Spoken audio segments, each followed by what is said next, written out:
কারীম বলছি ইয়াসআলু আইয়ানা ইয়াউমুল কিয়ামা ফাইদা বারিকাল বাসারু ওয়া খাসাফাল কামারু ওয়া জুমিআশ শামসু ওয়াল কামার।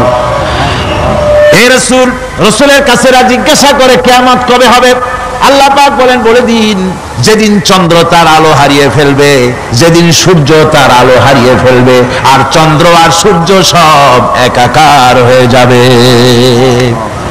যারা বলছে চাঁদে আলো থাকবে না, সূর্য আগের থেকে তার উত্তাপ এবং আলো স্তম্ভিত হতেছে এবং হতে হতে এমন এক পর্যায়ে আসবে যখন সূর্য আলো হারিয়ে ফেলবে। বিজ্ঞানীরা গত 4-5 বছর আগে এ বক্তব্য রেখেছেন, কিন্তু 1400 বছর আগে বিজ্ঞানের লালনাগারে লেখাপড়া না করে হুজুরের মুখ থেকে আল্লাহ কথা বলে দিয়েছেন। তাহলে বিজ্ঞানের আসল কিতাব কোনটা? জোরে বলেন কোনটা? আল্লাহ পাক আরো বলেন, ইজা শামসু কুবিরাত ওয়া ইযান নুজুমু কাদারাত ওয়া ইযাল জিবালু সুয়্যিরাত। তারকাগুলি, সূর্যের আলো থাকবে না, নক্ষত্রগুলো স্থানচ্যুত হয়ে যাবে, কক্ষচ্যুত হয়ে যাবে, পাহাড়গুলিকে পরিচালিত করে দেওয়া হবে, কিছুই থাকবে না, সব শেষ হয়ে যাবে। বিজ্ঞানীরা আজ বলতেছে যে সব শেষ হয়ে যাবে, কিছুই থাকবে না, সব শেষ হবে। বিজ্ঞানীরা বলতেছেন, কোরআন অনেক আগে বলেছে, কুল্লু মান আলাইহা ফান ওয়া ইয়াবকা ওয়াজহু রাব্বিকা যুল জালালি ওয়াল ইকরাম। সব শেষ হয়ে যাবে, বিশ্বে যা কিছু আছে সব লয় হবে, ক্ষয় হবে, ধ্বংস হবে, কিচ্ছু থাকবে না, থাকবেন শুধু আল্লাহ সুবহানাহু ওয়া তাআলা। সুবহানাল্লাহি ওয়া বিহামদি। কোরআনে কারীম এ কথা বহু আগে আমাদেরকে জানিয়ে দিয়েছে। সুতরাং আসল জ্ঞানের কিতাবটাই হচ্ছে কোরআনে কারীম। এই কোরআনের কাছে আমরা যত যেতে পারবো, যত কোরআন বুঝতে পারবো, ততই আমাদের জন্য আমরা সমৃদ্ধ হতে পারবো, আমাদের উপর আল্লাহর রহমত আসবে, আমরা সমাজ চালাতে পারবো, আমরা দেশ চালাতে পারবো, আমরা দুনিয়ায় শান্তি পাবো, আমরা আখিরাতেও মুক্তি লাভ করতে পারবো। কোরআনে কারীম সমস্ত বিজ্ঞানের উৎস, দর্শনের উৎস। এইটা না জানলে কিছুই জানা হয় না, এইটা জানা হলে সব জানা হয়। পণ্ডিত আপনার ডক্টর শহীদুল্লাহ, আল্লাহ জান্নাত নসিব করুন, সবাই বলুন আমিন। তিনি বলতেন, বড় বড় সেমিনারে গিয়ে বলতেন তিনি, যে আপনারা যারা বক্তব্য রাখতে এসেছেন, জনগণকে বলছি না, যারা বক্তব্য রাখতে এসেছেন, এমএ পাস করেছেন, ডিগ্রি করেছেন, পিএইচডি করেছেন, এফআরসিএস করেছেন, বহু কিছু ডিগ্রি আপনারা লাভ করেছেন, নামের আগে 6 হাত লম্বা ডিগ্রি আপনারা লাগাইছেন, আপনারা পণ্ডিত ঠিকই, কিন্তু এই কোরআন শরীফের জ্ঞান যদি আপনাদের না থাকে, আপনারা পণ্ডিত, তবে আপনারা মূর্খ পণ্ডিত। কি পণ্ডিত? কি পণ্ডিত? মূর্খ পণ্ডিত। ওরা বলে যে মৌলবীরা জানে কি, মৌলবীরা জানে কি? আরে ভাই, মৌলবীদের কাছে তো আসল জ্ঞান আছে। সুবহানাল্লাহি ওয়া বিহামদি। এখানে সবটা আছে। আপনারা এখানে আসেন, এটা বিশ্বাস করলে আপনি সবটা পেয়ে যাবেন। কোরআন বিশ্বাস করতে পারলে, কোরআন জানতে পারলে আপনি সব জানবেন। কোরআনে কারীমের মধ্যে আল্লাহ পাক কত কথা বলেছেন, এর মধ্যে আছে আল্লাহ পাক বলেছেন, আফালা ইয়ানজুরুনা ইলাল ইবিলি কাইফা খুলিকাত। এই যে আমি উটগুলোরে বানাইছি, কেমনে বানাইলাম তোমরা কি দেখছো? উট কেমনে বানিয়েছি?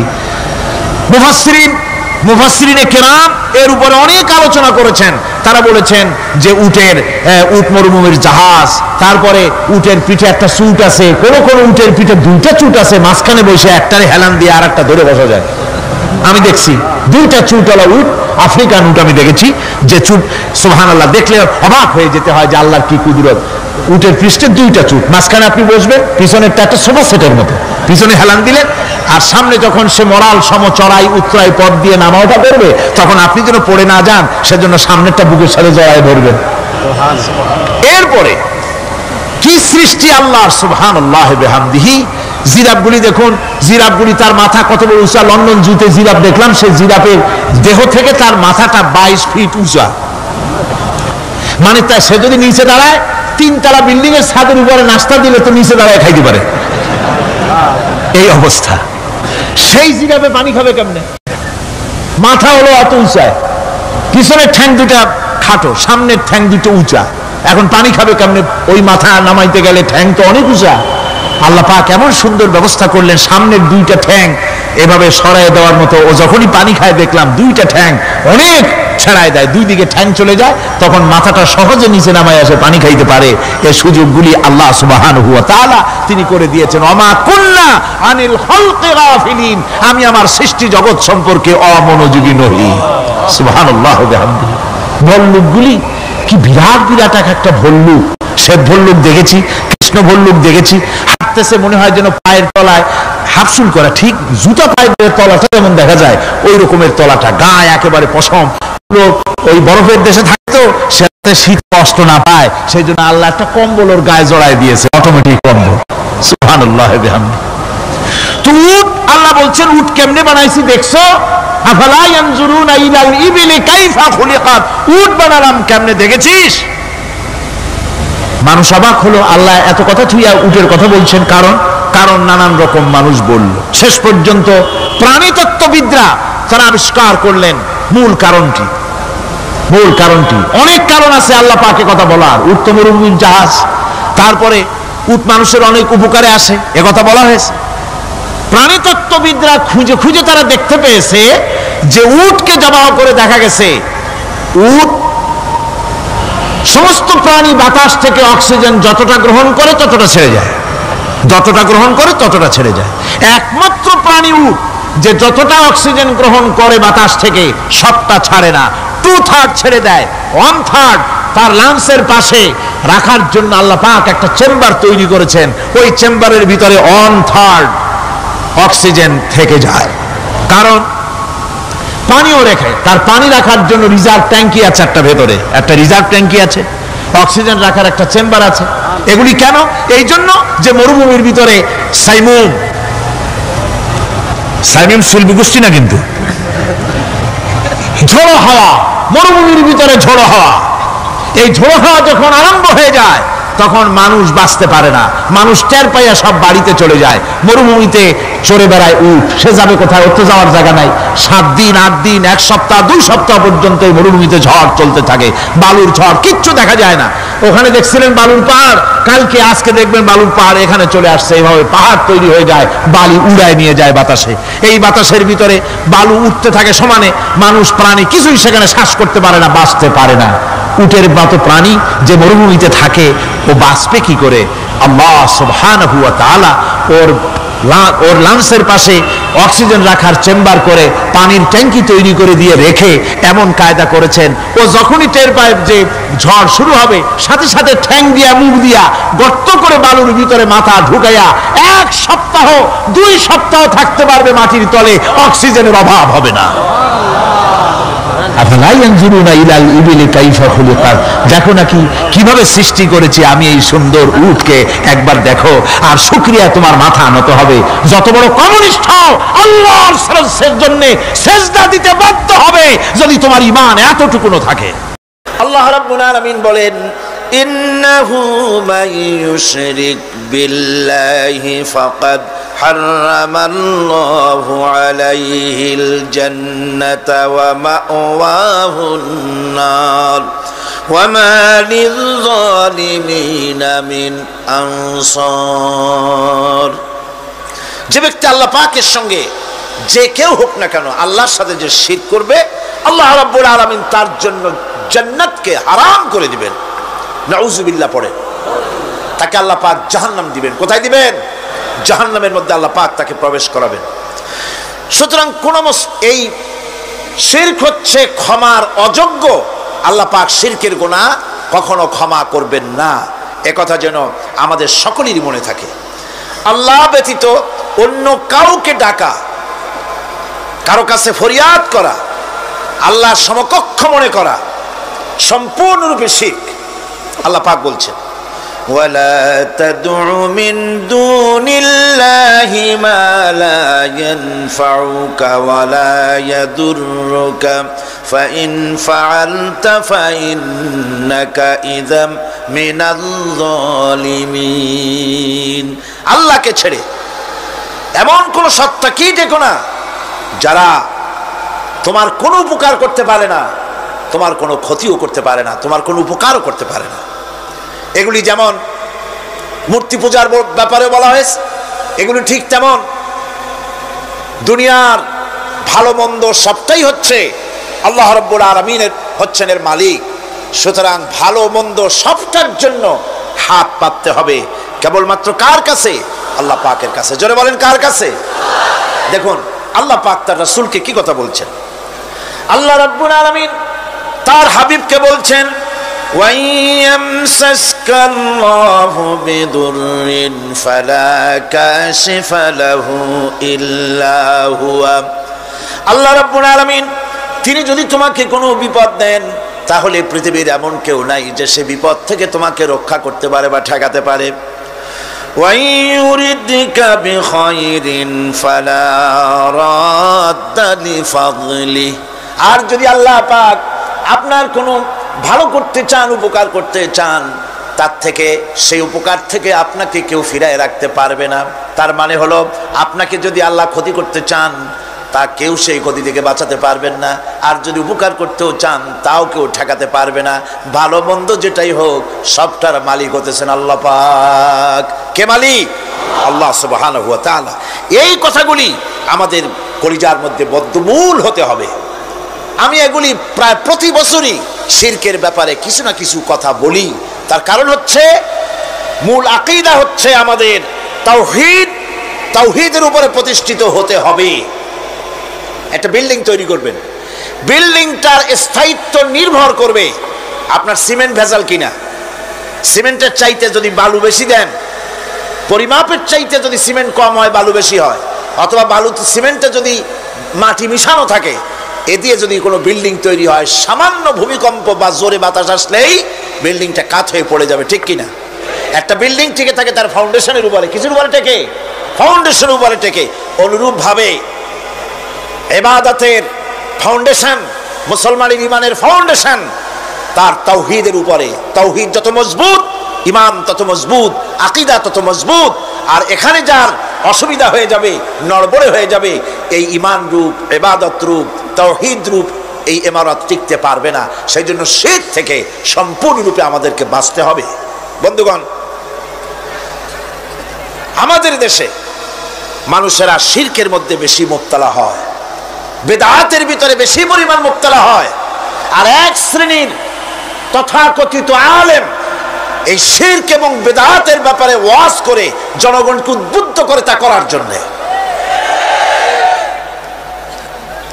আমাদের দেশে বহুত মাজার আছে, যে মাজারগুলিকে গোসল করানো হয়, মাজার গোসল করানো হয়। আমি কি কোনো বানাইয়া কথা বলি না? এর বাস্তবতা আছে। মাজার গোসল করানো হবে, পীর সাহেবকেও গোসল করানো হবে। পত্রিকায় দিয়ে দেয়, পোস্টার ছাপানো হয়, হ্যান্ডবিল ছাপানো হয়, হাজার হাজার টাকা খরচ করে প্রচার করে লোকদেরকে দাওয়াত দেওয়া হয়। কবর ধোয়া পানি, পীর সাহেবের গোসল করানো পানি। পীর সাহেবের গোসল করাইলো, এই পানি শরীরের কত জায়গা ধুয়ে আসলো, সেই পানি বোতলে ভরে 5 টাকা করে কিনে কিনে লোকেরা খায়। নাউযুবিল্লাহ। এরপরেও ইমানের দাবি কি করে করবে মুসলমান? দুর্ভাগ্য এই মুসলমানের। গোসল শরীফ, নরজ শরীফ, তারপরে খসরো, যে কি সানাসুর নাকি খসরো শরীফ, কি নাম হাবিজাবি বানাইছে আল্লাহই জানে। এখানেই শেষ নয়। হযরতে বড় পীর আব্দুল কাদের জিলানী রাহমাতুল্লাহ আলাইহি, আল্লাহর জবরদস্ত ওলি, সাইয়্যিদ, অত্যন্ত উচ্চ মানের আলেম। তার সম্পর্কে এক শ্রেণীর আলেম নামধারী লোকেরা তাকে আল্লাহর কাছে পৌঁছায় দিয়েছে, আল্লাহর সমকক্ষ করে দিয়েছে। তাকে দস্তগীর বলা হচ্ছে। কিসের দস্তগীর? তো বলে যে মেরাজের রাত্রে রাসূল করিম সাল্লাল্লাহু আলাইহি ওয়াসাল্লাম নাকি কোন জায়গায় আছাড় খাইছিলেন, আর উনি গিয়া তার হাত ধরেছেন, এই জন্য বলা হচ্ছে দস্তগীর। তিনি তার হাত ধরে তাকে ঠিক করে দিয়েছেন। আবার আরশে তিনি উঠতে পারছিলেন না, সেই জন্য পীর সাহেবের কাঁধের উপরে পা রেখে হুজুর সাল্লাল্লাহু আলাইহি ওয়াসাল্লাম আরশে উঠছে। আল্লাহর সিঁড়ির এত অভাব হয়েছে, এই দুনিয়া থেকে নিতে পারলেন, মহাশূন্য পাড়ি দিয়ে, ল অফ গ্রাভিটেশন পাড়ি দিয়ে আরশে আজিম পর্যন্ত, সিদরাতুল মুনতাহা পর্যন্ত নিলেন। আর ওইখানে বড় পীর সাহেবকে লাগলো তার কাঁধের উপরে পা দিয়ে তিনি উঠবেন। আহা, এর চাইতে বিদআত, এর চাইতে বাজে কথা মুসলমানদের জন্য আর কি হতে পারে? দুর্ভাগ্য এই জাতির, এই সব আলেম নামের কলঙ্ক যারা নাকি বড় পীর সাহেবের নামে ওয়াজ করে করে বলেন, তার নামে দরুদ বানায়েছে, তার নামে বলে ইয়া আব্দুল কাদের জিলানী শাইয়ান লিল্লাহ, যারা কন নাউযুবিল্লাহ, বলা হয় হে বড় পীর সাহেব আপনি আল্লাহর রাস্তায় আমাদের কিছু দেন। আরে মিয়া সাহেব, আব্দুল কাদের জিলানী রহমতুল্লাহ আলাইহি যা পেয়েছেন আল্লাহর কাছ থেকে পেয়েছেন, তার দেওয়ার কিচ্ছু নয়। যা দিবেন আপনাকে আমাকে আল্লাহ পাক দিবেন। ইয়া গাউস আগিসনি বলা জায়েজ নাই, ইয়া গাউস আগিসনি বলতে হবে আল্লাহ পাককে। গাউস কে? আল্লাহ পাক, তাকে বলতে হবে ইয়া গাউস আগিসনি, আয় আল্লাহ পাক তুমি আমাকে সাহায্য করো। সাহায্য করতে পারেন আল্লাহ পাক। বড় পীর সাহেবকে ইয়া গাউস আগিসনি বলা যাবে না। গাউসুল আজম এই ডিগ্রি, এই খেতাব বিদআত পন্থীদের বানানো খেতাব। গাউসুল আজম কোন মানুষ হতে পারে না, পারে না, পারে না। গাউসে আজম, গাউসে আজম শুধুমাত্র আল্লাহ রাব্বুল আলামিন। গাউসে আজম কে? আল্লাহ রাব্বুল আলামিন, যিনি মানুষের ফরিয়াদ শোনেন, যিনি মানুষের ফরিয়াদ শোনেন, তিনি হচ্ছেন আল্লাহ পাক। বড় পীর সাহেবকে আমরা শ্রদ্ধা করি, কিন্তু সেই শ্রদ্ধার অর্থ এই নয় যে নবীদের চাইতে তিনি বড়, তিনি রাসূলের চাইতেও বড়, তার নামে দরুদ শরীফ বানাইতে হবে, জায়েজ নাই। আশা করি এসব কথা আপনাদের মনে থাকবে। কি সব কথা তার জীবনী বানায়েছে, তার মধ্যে লিখেছেন বড় পীর সাহেবের মা যখন, বড় পীর সাহেব মায়ের পেটে ছিলেন, তখন এক ফকির তার বাড়িতে আসছে। ফকিরকে তিনি ভিক্ষা দিতে বেরিয়েছেন মা, ওই সময় ভিক্ষুক বড় পীর সাহেবের মায়ের উপরে হাত দিতে গিয়েছিল। তখন পীর সাহেব মায়ের পেটের থেকে বাঘের মতো বেরিয়ে সেই ফকিরকে ঘাড় মটকায় দিল। বাজে কথা, কোন ফকির বড় পীর সাহেবের মায়ের গায়ে হাত দেয় নাই, বাজে কথা। তারপরে তিনি মরা মানুষ জিন্দা করেছেন, খড়ম পাঠাইয়া কারে পিটাইছে, বদনা মারছে, আর এক বাড়ি যাইয়া সেই বদনা দিয়ে পিটাইয়া মাথা ফাটাই দিছে, বাজে কথা। মরা মানুষ জিন্দা করেছেন। সুতরাং এই সমস্ত বাজে কথা কান দেওয়ার কোনো কারণ নাই। ওলিউল্লাহদের কেরামত হক, সন্দেহ নাই, কিন্তু সেই কেরামত মুজিজাকে পার হতে পারবে না। কোন মুজিজা আল্লাহর কুদরতকে পার করতে পারবে না। সেই জন্য আমি কথাটা ক্লিয়ার করে দিতে চাই, নফল সুন্নতের উপরে যেতে পারবে না, সুন্নত ওয়াজিবের উপরে যেতে পারবে না, ওয়াজিব ফরজের উপরে যেতে পারবে না, ঠিক কিনা? আলেম ওলামা এর মর্যাদা, পীর আলেম ওলামাদের মর্যাদা হচ্ছে তাদের মর্যাদায় তারা আছেন। এদের মর্যাদা যত বড় পীর হোক, যত বড় আলেম হোক, সাহাবীদের সমকক্ষ হতে পারবে না, পারবে না, পারবে না। সাহাবায়ে কেরাম রিদওয়ানুল্লাহ তাআলা আলাইহিম আজমাইন, গোটা পৃথিবী কান খুলে শুনুন, গোটা পৃথিবীর সমস্ত আলেম, সমস্ত পীর, সমস্ত বুজুর্গ সব যদি এক করা হয়, একজন সাহাবীর জুতার তলা ধুলাও হবে না। যাদের উপরে আল্লাহ সন্তুষ্ট, আর আল্লাহ যাদের উপরে সন্তুষ্ট, তারাই হচ্ছেন সাহাবায়ে কেরাম রিদওয়ানুল্লাহ তাআলা আলাইহিম আজমাইন। সুতরাং ওলামা পীর বুজুর্গ সাহাবীদের সমান নয়, সাহাবীরা কোনোদিন নবীর সমান নয়, আর নবীরা কোনোদিন আল্লাহর মর্যাদার সমকক্ষ নয়। কথা ক্লিয়ার হয়েছে?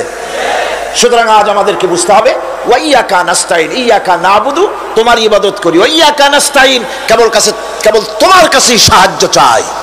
খতমে গাউসিয়া বানাইছে, কোথায় পেয়েছেন? আমরা ওই ধরনের বুজুর্গদের কথা মানি না। যা কোরআনে নাই, যা হাদিসে নাই, নতুন করে যা তৈরি হয়েছে, মানি না, মানি না। আমাকে দেখতে হবে কোরআনে আল্লাহ পাক কি বলেছেন, হাদিস কি বলেছে। এটার নাম ঈমান, এটার নাম কি? কোরআন হাদিস পড়ে যে ঈমান আর আকীদা রক্তের মধ্যে, কলিজার মধ্যে ঢুকেছে, আমাকে যদি হত্যা করা হয়, আমাকে যদি জ্বালানো হয়, পোড়ানো হয়, এই আকীদা থেকে এক চুল সরে যাব না। এখন আমাদেরকে এই আকীদা মজবুত করতে হবে, গোলামি করব আল্লাহর, সাহায্য চাইব আল্লাহর কাছে। এবার আসেন, আল্লাহ রাব্বুল আলামিন সূরা ফাতিহার ভিতরে আমি বলেছিলাম এটা একটা অভিনন্দন পত্র। এটা কি? অভিনন্দন পত্র। বান্দা অভিনন্দন পত্র পেশ করতেছে কার কাছে? আল্লাহর কাছে। এই অভিনন্দন পত্রের কয়টা ভাগ ছিল? 3টা ভাগ। প্রথম ভাগে হলো প্রশংসা, দ্বিতীয় ভাগে পরিচয়। মাশাআল্লাহ, মনে আছে সকলে? এবার আসছে তৃতীয় অধ্যায়। এবার মূল দাবি, প্রশংসা করেছি, পরিচয় দিয়েছি, আমরা তোমার বান্দা।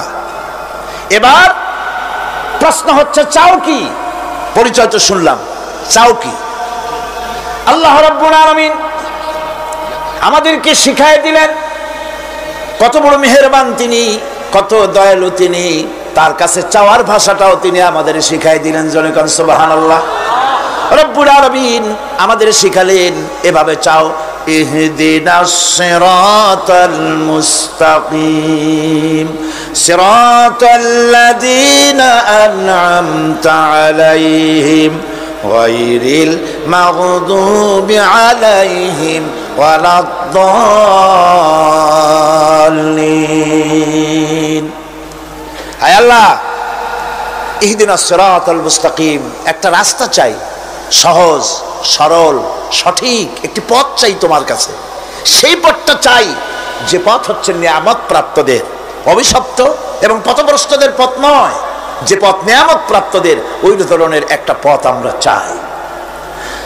পথ দেখাবার মালিককে কোরআনে কারীম বলছে, আল্লাহ রাব্বুল আলামিন বলেন, ওয়া আলাল্লাহি কাসদুস সাবিলি ওয়া মিনহা জাইরুন ওয়ালাউ শাআ লাহাদাকুম আজমাইন। ওয়া আলাল্লাহি কাসদুস সাবিল, সোজা রাস্তা বলে দেওয়ার দায়িত্ব আমি আল্লাহর। সোজা রাস্তা বলে দেওয়ার দায়িত্ব কার? তিনি বলছেন বলার দায়িত্ব আমার, সোজা রাস্তাটা আমি বলে দেব। আল্লাহ রাব্বুল আলামিনের কাছে বান্দা যখন রাস্তার দাবি করলো, সোজা পথ চাই, সহজ পথ একটা তোমার কাছে চাই, রব্বুল আলামিন সূরা ফাতিহার 7টা আয়াতের এই অভিনন্দন পত্রের জবাবে 30 পারা কোরআন শরীফ আল্লাহ পাক বান্দারে দান করে দিলেন। জবাবে বলে দিলেন, ওয়া আনি'বুদুনি হাযা সিরাতুম মুস্তাকিম। সোজা রাস্তাটা হলো আমার আনুগত্য, আমার গোলামি, আমার দাসত্ব, এটাই হলো সোজা রাস্তা। এই সোজা রাস্তাটা আমি বলবো। রাস্তা তো অনেক হতে পারে, কিন্তু সোজা রাস্তা বলে দেওয়ার দায়িত্ব কার? আল্লাহ পাকের। দেখেন এই যে বিশাল মাহফিল, এই মাহফিলে যত লোক আসছে সব লোক কি একমতের, এক চিন্তা, এক আদর্শে? না। এই কয়েক লক্ষ জনতার ভেতরে হাজারো মতের লোক আছে, হাজারো চিন্তার লোক আছে, হাজারো আদর্শের লোক আছে। সব আদর্শ, সব চিন্তা, সব কি ঠিক? সবটাই কি নির্ভুল? না, সঠিক নির্ভুল একটা। কয়টা হয়? একটাই হয় মাত্র। এই জন্য আমি দৃষ্টান্ত দিতে গিয়ে বলি, অঙ্ক পরীক্ষা যেদিন হয়, ছেলেরা অঙ্ক পরীক্ষা যেদিন দেয়, সেই অঙ্ক পরীক্ষা দিতে গিয়ে অঙ্ক যারা ভুল করে তাদের ফলাফল কয় রকম হয় বলেন? হ্যাঁ, অনেক রকম হয়। আর যাদের অঙ্ক যাদের ঠিক হয় তাদের ফলাফল কয় রকম? একরকম। তার অর্থ কি? তার অর্থ হলো ভুলের পথ অনেক আর হকের পথ, বাতিলের পথ অনেক, ভুলের পথ অনেক, সঠিক এবং হক যেটা তার পথ হচ্ছে মাত্র একটা। এই জন্যে আল্লাহ রাব্বুল আলামিন তিনি সোজা রাস্তা বলে দেওয়ার দায়িত্বটা নিয়েছেন।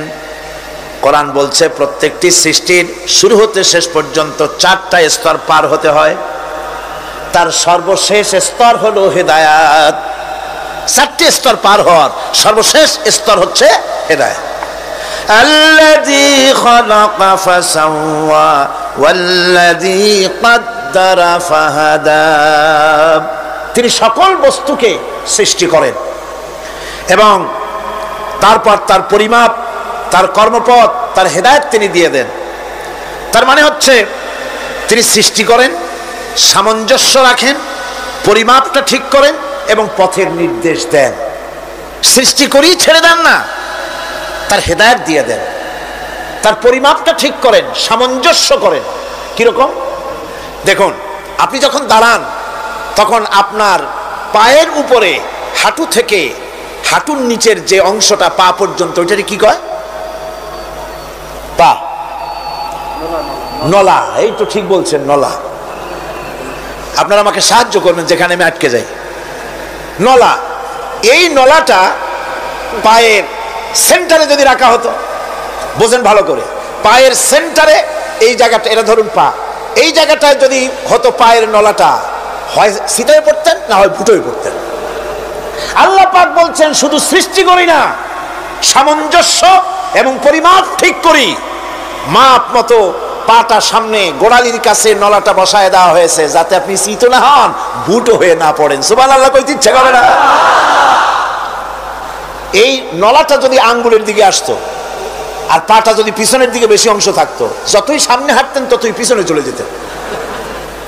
ভূত নাকি, ভূতের পা থাকে নাকি পিছনের দিকে, বলে লোকেরা, আমি দেখি নেই। ভূত নাকি সামনে আগাতে গেলে পিছনে চলে যায়। এ পায়ের সামঞ্জস্যটা, অনেক কথা বলবো না, দুই একটা দৃষ্টান্ত দেবো, তাতেই বুঝে ফেলবেন।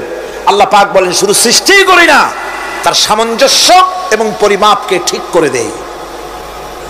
মুরগির বাচ্চা ডিমের থেকে বেরোয়, তারে যদি ওর মায়ের শুদ্ধ যদি আপনি ভাড়া দেন, পানির মধ্যে ডুবে মরে যাবে। আর ওর মার চিৎকারের চোটে সারা গ্রামের মানুষ এক জায়গায় হবে। আর হাঁসের ডিম থেকে বাচ্চা বেরোলে সেই বাচ্চা আর মা বাবা দুজনকেই ভাড়া দেন পানির মধ্যে, সাঁতরায় উঠে আসবে, ঠিক কিনা? কে শিখালো সাঁতার? কে শিখালো? শুধু সৃষ্টিই করেন না, আল্লাহ পাক সৃষ্টি করেন, সামঞ্জস্য এবং পরিমাপকে ঠিক করেন এবং তাকে পথের নির্দেশ দেন। এটা হলো সর্বশেষ, সৃষ্টি করে ছেড়ে দেন না। যেমন কোরআনে কারীমে হযরত ইব্রাহিম আলাইহিস সালাম তিনি তার সম্প্রদায়ের সাথে যে কথোপকথন করেছিলেন, বিষয়টি আল্লাহ পাক কোরআনে কারীমের মধ্যে কোট করে দিলেন। এই হেদায়েতের বিষয় সেখানে আছে বলে আল্লাহ পাক বিষয়টা কোরআনে জায়গা করে দিলেন। ওয়া ইয ক্বালা ইব্রাহিমু লিআবিহি ওয়া কওমিহি ইন্নানি বারাউম মিম্মা তা'বুদুন ইল্লাল্লাযী ফাতারানি ফাইন্নাহু সায়াহদিন। ইব্রাহিম আলাইহিস সালাম তার পিতা এবং তার গোত্রকে বললেন, তার সম্প্রদায়ের লোকদেরকে, নিঃসন্দেহে আমি মুক্ত, আমি পবিত্র। তোমরা যেসব জিনিস দিয়ে যেসব এর ইবাদত করো, গোলামি করো, আনুগত্য করো, আমি তার থেকে পবিত্র। আমি তো শুধু ইবাদত করি, গোলামি করি সেই স্রষ্টার, যিনি আমাকে সৃষ্টি করেছেন। আমার সম্পর্ক শুধুমাত্র সেই সত্তার সাথে যিনি সৃষ্টি করেছেন। আল্লাযী খালাকানি ফাহুয়া ইয়াহদিন, যিনি আমাকে সৃষ্টি করে শুধু সৃষ্টি করেন নাই, আমাকে হেদায়েত দিয়েছেন, আমাকে পথের দিশা দিয়েছেন। ওয়াল্লাযী হুয়া ইউতঈমুনি ওয়া ইয়াসকিন, যিনি আমাকে সৃষ্টি করেছেন, তিনি হেদায়েত দিয়েছেন। আর আমি যখন তৃষ্ণার্ত হই তিনি আমাকে পান করান, আমি যখন ক্ষুধার্ত হই তিনি আমাকে আহার দেন। ওয়া ইযা মারিতু ফাহুয়া ইয়াশফিন, আর যখন অসুস্থ হই তখন তিনি আমাকে রোগ মুক্ত করে দেন। সুবহানাল্লাহি ওয়া বিহামদি। তাহলে কি হলো? অর্থাৎ যে প্রতিপালক, তার প্রতিপালন পদ্ধতি আমার সকল প্রয়োজন মিটান, যিনি আমাকে পান করান, আহার করান, অসুস্থ হলে যিনি আমাকে সুস্থ করেন। হেদায়েতের কামটা তিনি আরেকজনের জন্য রাখেন নাই, তিনি আমার হেদায়েতের ব্যবস্থাও করেছেন। ভাইরা আমার, আল্লাহ রাব্বুল আলামিন শুধু সৃষ্টি করেন নাই, সৃষ্টি করে হেদায়েত দিয়েছেন, মানুষকে হেদায়েতের রাস্তা বলে দিয়েছেন। সঠিক পথ কোনটি, সেই পথের কথাও তিনি পরিষ্কার করে বলে দিয়েছেন। এই জন্য আল্লাহ পাক বলেন, কোরআন মাজিদ হেদায়েতকে বিরাট দান বলে ঘোষণা করেছে। মানুষের জন্য যে হেদায়েত আল্লাহ দিয়েছেন তার সবচাইতে বড় দান, জোরে কোন সুবহানাল্লাহ। ইন্না খালাকনাল ইনসানা মিন নুতফাতিন আমশাজিন নাবতালিহি ফাজআলনাহু সামিআম বাসীরা। আমি মানুষের মিলিত শুক্র দ্বারা, নুতফা দিয়ে আমি মানুষ সৃষ্টি করেছি এবং তাকে একে একে বিভিন্ন স্তর পার করেছি। তাকে শ্রবণ শক্তি দিয়েছি, তাকে দর্শন শক্তি দিয়েছি। ইন্না হাদাইনাহুস সাবিলা ইম্মা শাকিরান ওয়া ইম্মা কাফুরা। নিশ্চয়ই আমি তাদেরকে তাদের কর্মপন্থা প্রদান করেছি, আমি তাদেরকে হেদায়েত দিয়েছি, চলার পথের দিশা দিয়েছি। এখন ইচ্ছে করলে সে কৃতজ্ঞ হতে পারে, ইচ্ছে করলে অকৃতজ্ঞতার পথও অবলম্বন করতে পারে। আমি তাকে হেদায়েত দিয়ে দিয়েছি, পথ দেখিয়ে দিয়েছি। ডান এবং বাম দুটি রাস্তা আল্লাহ পাক দেখিয়ে দিয়েছেন। আসহাবুল ইয়ামিন, আসহাবুশ শিমাল, একটা ডানপন্থী আর একটা বামপন্থী। আমাদের দেশে কিছু লোক আছে নাম মুসলমান, কিন্তু বলে যে আমরা বামপন্থী আন্দোলন করি। অথচ সমস্ত ডানপন্থীদের জায়গা হবে জান্নাতে যদি জান্নাতের আমল করতে পারে। ডানপন্থীদের নেতা হচ্ছেন দুনিয়ার সমস্ত পয়গম্বরেরা, আর বামপন্থীদের নেতা হলো শয়তান। বামপন্থীদের নিয়ে শয়তান যাবে কিয়ামতে জাহান্নামে। আল্লাহ পাক রাস্তা বলে দিয়েছে। আল্লাহ রাব্বুল আলামিন বলেন, আলাম নাজআল লাহু আইনাইনি ওয়া লিসানান ওয়া শাফাতাইন ওয়া হাদাইনাহুন নাজদাইন। আমি কি তোমাদের দুটি চক্ষু দেই নাই, দেখার জন্য দুটো চোখ দেই নাই? আমি কি তোমাদেরকে কথা বলার জন্য দুটো ঠোঁট দেই নাই? এরপরে আমি কি তোমাদেরকে ভালো মন্দ বোঝার জন্য আমি কি হেদায়েত দেইনি? ভালো মন্দ সবটা বোঝার জন্য আমি তোমাদেরকে হেদায়েত দিয়েছি। সুতরাং এই হেদায়েতের রাস্তা ছেড়ে দিয়ে তোমরা নিজেদেরকে গুমরাহির মধ্যে ডুবিয়ে দিও না। আমার দেওয়া হেদায়েতের রাস্তায় নিজেদেরকে পরিচালিত করার জন্য প্রচেষ্টা করো।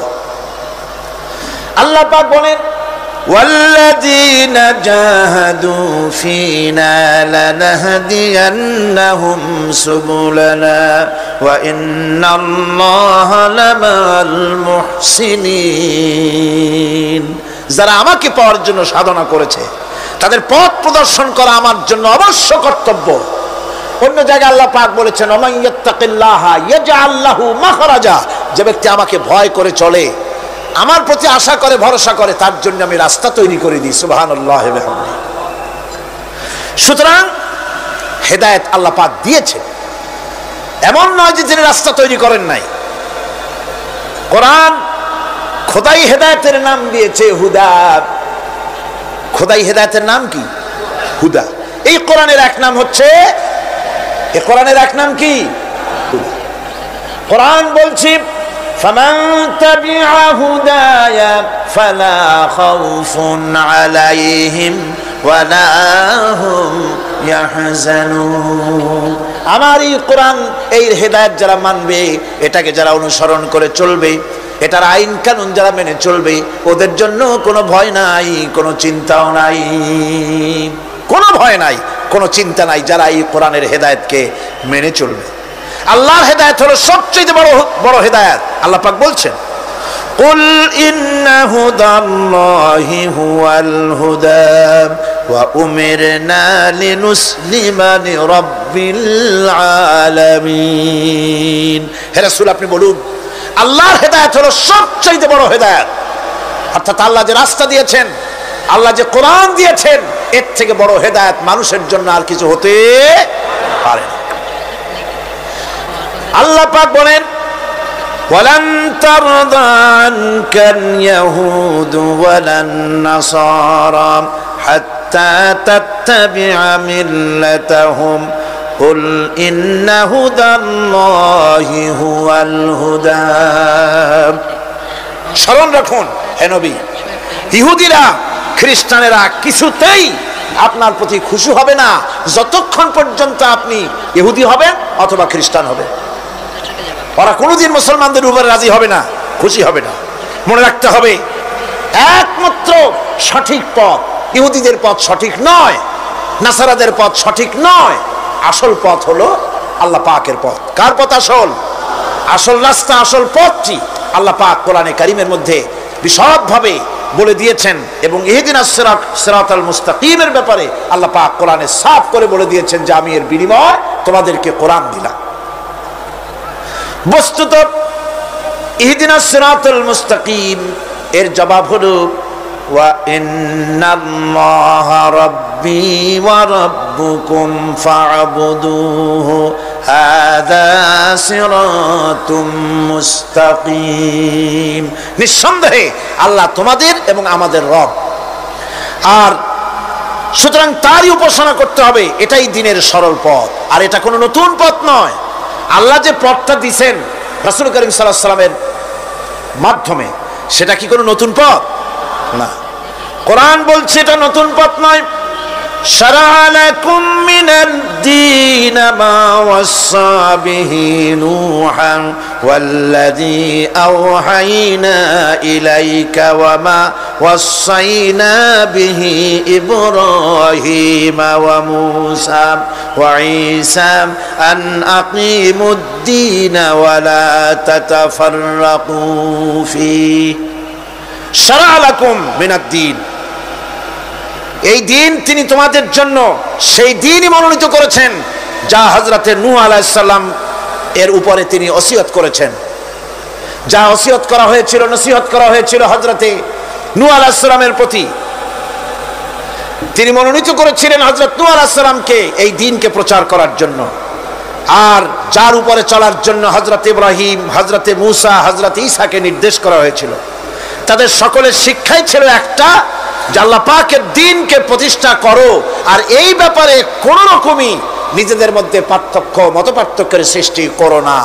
এখন কথাটা আরো ক্লিয়ার করে দেই। ইহদিনাস সিরাতাল মুস্তাকিম চাইছিলাম, আল্লাহ আমাদেরকে একটা সহজ রাস্তা দাও। সেই সহজ রাস্তা বলে দেওয়ার জন্য এসেছে কোরআন। সেই সহজ রাস্তা বলে দেওয়ার জন্য কি এসেছে? যারা বলেন কি? এই কোরআনে কারীম যদি প্রতিষ্ঠিত করা যায় সমাজে, রাষ্ট্রে, ব্যক্তিতে, পরিবারে, কোরআন যদি প্রতিষ্ঠিত করা যায়, তাহলেই মানুষেরা সহজ সরল পথ পাবে। নইলে সহজ সরল পথ পৃথিবীতে আর কারো কাছে নাই। যা আছে সবটা কার কাছে? কোরআনে কারীমের কাছে। এরপরে আমরা বলি সিরাতাল্লাযীনা আন'আমতা আলাইহিম গায়রিল মাগদুবি আলাইহিম ওয়ালাদ-দাল্লিন। রাস্তা থেকে মানুষেরা মাঠের ভিতরে নামার চেষ্টা করছেন, কিন্তু মানুষকে কষ্ট দেওয়া ছাড়া আর কিছুই হবে না। আমি অনুরোধ করছি, রাস্তা থেকে লোকেরা মাহফিলের ভেতরে ঢোকার চেষ্টা করবেন না। বিরাট রকমের ব্যাঘাত সৃষ্টি হবে। সকলে বসে পড়ুন, যিনি যে জায়গায় আছেন সেখানে বসুন,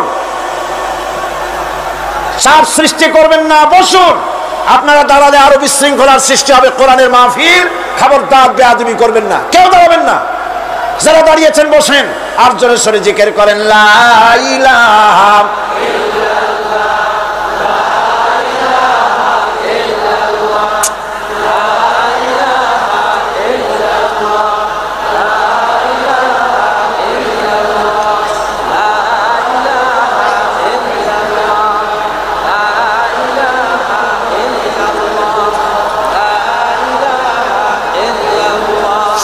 লা ইলাহা ইল্লাল্লাহ। জোরে করেন লা ইলাহা ইল্লাল্লাহ, লা ইলাহা ইল্লাল্লাহ,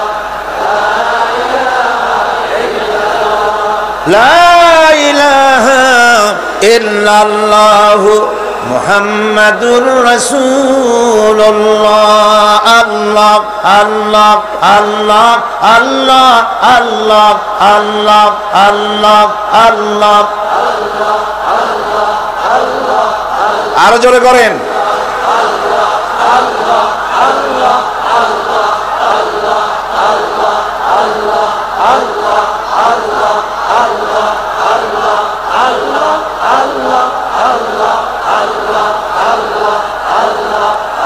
লা ইলাহা ইল্লাল্লাহ মুহাম্মাদুর রাসূলুল্লাহ। বন্ধুগণ, এত বড় বিশাল মাহফিল, পুলিশ, আর্মি কেউ এটাকে কন্ট্রোল করতে পারবে না। এটাকে কন্ট্রোল করার দায়িত্ব আল্লাহ পাকের। কার দায়িত্ব? আল্লাহর কাছে সাহায্য চাই। আল্লাহ পাক কোরআনের মাহফিল, কোরআন শোনার জন্য মানুষের কাছে সহজ করে দাও। জোরে কোন আমিন। প্রচন্ড রকমের মানুষের চাপ সৃষ্টি হয়েছে। আপনারা রাস্তা থেকে মানুষকে চাপাচাপি করবেন না, সবাই বসেন। হাঁটতে চেষ্টা করবেন না। এত বড় মাহফিল, আপনি হাঁটিয়া মানুষকে কষ্ট দিবেন না। যারা যেখানে দাঁড়ায়ছেন সেখানে বসেন, বরকত হবে। হাঁটলে গুনাহ হবে, হাঁটবেন না। বন্ধুগণ, আমি আজ খুব লম্বা কথা বলবো না, কারণ মানুষের প্রচন্ড অতীতের যে কোনো বছরের তুলনায় প্রচন্ড চাপ সৃষ্টি হয়েছে মানুষের। আমি কথা গোছায় আনতেছি। সিরাতুল মুস্তাকিম, এজন্য মডেল দরকার। কার অনুসরণ করব? আল্লাহ পাক শিখায় দিলেন সিরাতাল্লাযীনা আন'আমতা আলাইহিম। পড়েন সবাই, সিরাতাল্লাযীনা আন'আমতা আলাইহিম গায়রিল মাগদুবি আলাইহিম ওয়ালাদ-দাল্লিন। আয় আল্লাহ, অনুগ্রহপ্রাপ্ত দল, সেই রাস্তা, অনুগ্রহপ্রাপ্তদের রাস্তা চাই। তোমার মনোনীত ব্যক্তি, অনুগ্রহপ্রাপ্ত যারা, তাদের পথ অনুসরণ করতে চাই। এই অনুগ্রহপ্রাপ্ত দল কারা, সে কথা কোরআন শরীফে বলা হয়েছে। আল্লাহ রাব্বুল আলামিন বলেন, وَمَن يُطِعِ اللَّهَ وَالرَّسُولَ فَأُولَئِكَ مَعَ الَّذِينَ أَنْعَمَ اللَّهُ عَلَيْهِمْ مِنَ النَّبِيِّينَ وَالصِّدِّيقِينَ وَالشُّهَدَاءِ وَالصَّالِحِينَ وَحَسُنَ أُولَئِكَ رَفِيقًا। আর যে ব্যক্তি আল্লাহ এবং রাসূলের আনুগত্য স্বীকার করলো, নিঃসন্দেহে সে অনুগ্রহপ্রাপ্তদের সঙ্গী হলো। সেই অনুগ্রহপ্রাপ্ত কারা? নবীজির 4 শ্রেণীর লোক। কয় শ্রেণী? বলেন সবাই, কয় শ্রেণী? নবীজিন, সিদ্দিকিন, শুহাদা, সালিহিন। এই 4 শ্রেণীর লোক হচ্ছে আল্লাহ পাকের অনুগ্রহপ্রাপ্ত লোক। কোন আলহামদুলিল্লাহ। এরাই হলো অনুগ্রহপ্রাপ্ত দল। এখন নবী কারা? নবী হচ্ছেন যারা নাকি আল্লাহ পাকের কাছ থেকে ওহী প্রাপ্ত হয়েছেন, নিখিল মানুষের চিরন্তন শান্তি এবং কল্যাণের জন্য আল্লাহ পাকের নিকট থেকে সত্যের বিধান লাভ করেছেন। তারাই হচ্ছেন নবী, যারা আল্লাহ পাকের কাছ থেকে ওহী প্রাপ্ত হয়েছেন। আর নবীরা হচ্ছেন মাসুম, নবীরা হচ্ছে বেগুনাহ। নবীদের কোনো ভুল নাই, নবীদের কোনো গুনাহ নাই। কারণ সুবহানাল্লাহ, এই পৃথিবীর মধ্যে সুপার কোয়ালিটির মানুষ, সর্বশ্রেষ্ঠ মানুষ কারা? নবীরা। সর্বশ্রেষ্ঠ মানুষ কারা? এখানে আবার এক শ্রেণীর লোকেরা বলে যে নবীরে মানুষ কওয়া যাবে না। আছেন এমন লোক, নবীরে মানুষ কওয়া যাবে না। কেন? কেন? নবীর সম্মান কত। আচ্ছা, নবীরে মানুষ বলবো না তো বলবোটা কি? নবীরা কি ফেরেশতা? যদি ফেরেশতা বলি তাহলে কি নবীদের মর্যাদা বাড়ানো হলো? বলেন আপনারা, বাড়ানো হলো? তাহলে নবীদেরকে কি বলবো? তারা কি জেন? যদি জেন বলি তাহলে তাতে কি মর্যাদা বাড়বে? সবচাইতে মর্যাদা বেশি কার? মানুষের। সুতরাং এক শ্রেণীর লোকেরা খামোখাই আলেম নামধারী লোক, অথচ নবীকে মানুষ বলতে রাজি না। কোরআনে কারীম সাফ করে আল্লাহ পাক পরিষ্কার করে বলেছেন, কুল ইন্নামা আনা বাশারুম মিসলুকুম ইউহা ইলাইয়া আন্নামা ইলাহুকুম ইলাহুন ওয়াহিদ। নবী বলুন, আমি তোমাদের মতো মানুষ, আমার উপরে ওহী আসে। ইন্নামা আনা বাশারুম মিসলুকুম, তোমাদের মতো মানুষ। একটু ভালো করে বিষয়টা বোঝেন। আরো বলেছি আমি, আজকে আবার স্মরণ করায় দেই। আল্লাহ শিখাই দিচ্ছেন, বলুন আমি তোমাদের মতো মানুষ, ফেরেশতা নই, জিন নই, আমার কাছে ওহী আসে। পার্থক্য এখানে।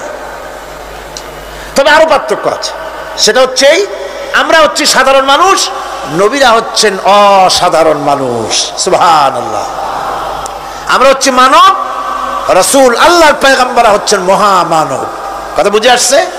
তার মানে হলো আমরা সাধারণ মানুষ। সাধারণ মানুষেরা গুনাহ করতে পারে, ভুল করতে পারে, সব রকমের গুনাহ করতে পারে। নবীরা কোনো গুনাহ করতে পারেন না। আল্লাহ পাক তাদের দিয়ে গুনাহ করান না। আল্লাহ পাক ফেরেশতা দিয়ে, আপন কুদরত দিয়ে নবীদেরকে হেফাজত করেন। সুবহানাল্লাহ। সুতরাং এই কথা বিশ্বাস করতে হবে, সমস্ত নবীরা হচ্ছেন মানুষ। নবীদের আদর্শই কেবলমাত্র আদর্শ, সেই আদর্শকেই গ্রহণ করতে হবে, তাকেই একমাত্র নেতা হিসাবে গ্রহণ করতে হবে। আমার নেতা বলতেও রাজি না। মুশকিল কি এক জায়গায়? কয় যে নেতা বলা যাবে না। কেন? কয় যে ওই যে মানুষেরা বলে, স্লোগান দেয়, আমার নেতা, তোমার নেতা, অমুক তমুক, হেন তেন। তো এগুলির সাথে নবীরে মিশানো এটা ঠিক না। আচ্ছা, নবীরে নেতা কব না, কবটা কি? নবী কি হয় নেতা হবে, না হয় অনুসারী হবে, এর বাইরে তো কিছুই নাই। হয় ইমাম, না হয় মুক্তাদি। বাইরে কি? বাইরে তো নাই কিছু। সুতরাং নবী কি মুক্তাদি হবে? নবী কি অনুসারী হবে? নিশ্চয়ই হাজার বার নবী হচ্ছেন ইমাম, নবী হচ্ছেন নেতা। আমরা যখন আরবিতে বলি, ওনারা নিজেরাও আরবিতে বলেন, তখন কোনো আপত্তি হয় না। আল্লাহুম্মা সাল্লি আলা সাইয়্যিদিনা মুহাম্মদ, সাইয়্যিদিনা মানে হচ্ছে আমাদের লিডার, আমাদের নেতা। সাইয়্যিদিনা যখন বলে তখন আপত্তি করে না, কিন্তু আমাদের নেতা বললেই আপত্তি করেন। বাংলা ভাষা, বাংলাদেশি মানুষ হইয়া বাংলা ভাষার প্রতি গভীর জ্ঞান দেখলে দুঃখই হয়। বন্ধুগণ, মনে রাখতে হবে নবী হচ্ছেন মাসুম, বেগুনাহ এবং নেতা, আর মুহাম্মদ সাল্লাল্লাহু আলাইহি ওয়াসাল্লাম হচ্ছেন বিশ্ব নেতা, এটা কোনো সন্দেহ নাই। এই নবীর অনুসরণ করতে হবে। সিদ্দিকিন হচ্ছে সত্যকে যারা উদার, উন্মুক্ত, অকুণ্ঠ চিত্তে, দ্বিধাহীনভাবে যারা গ্রহণ করেছে, এর বিপরীত যারা করেই নাই, তারাই হচ্ছেন সিদ্দিকিন।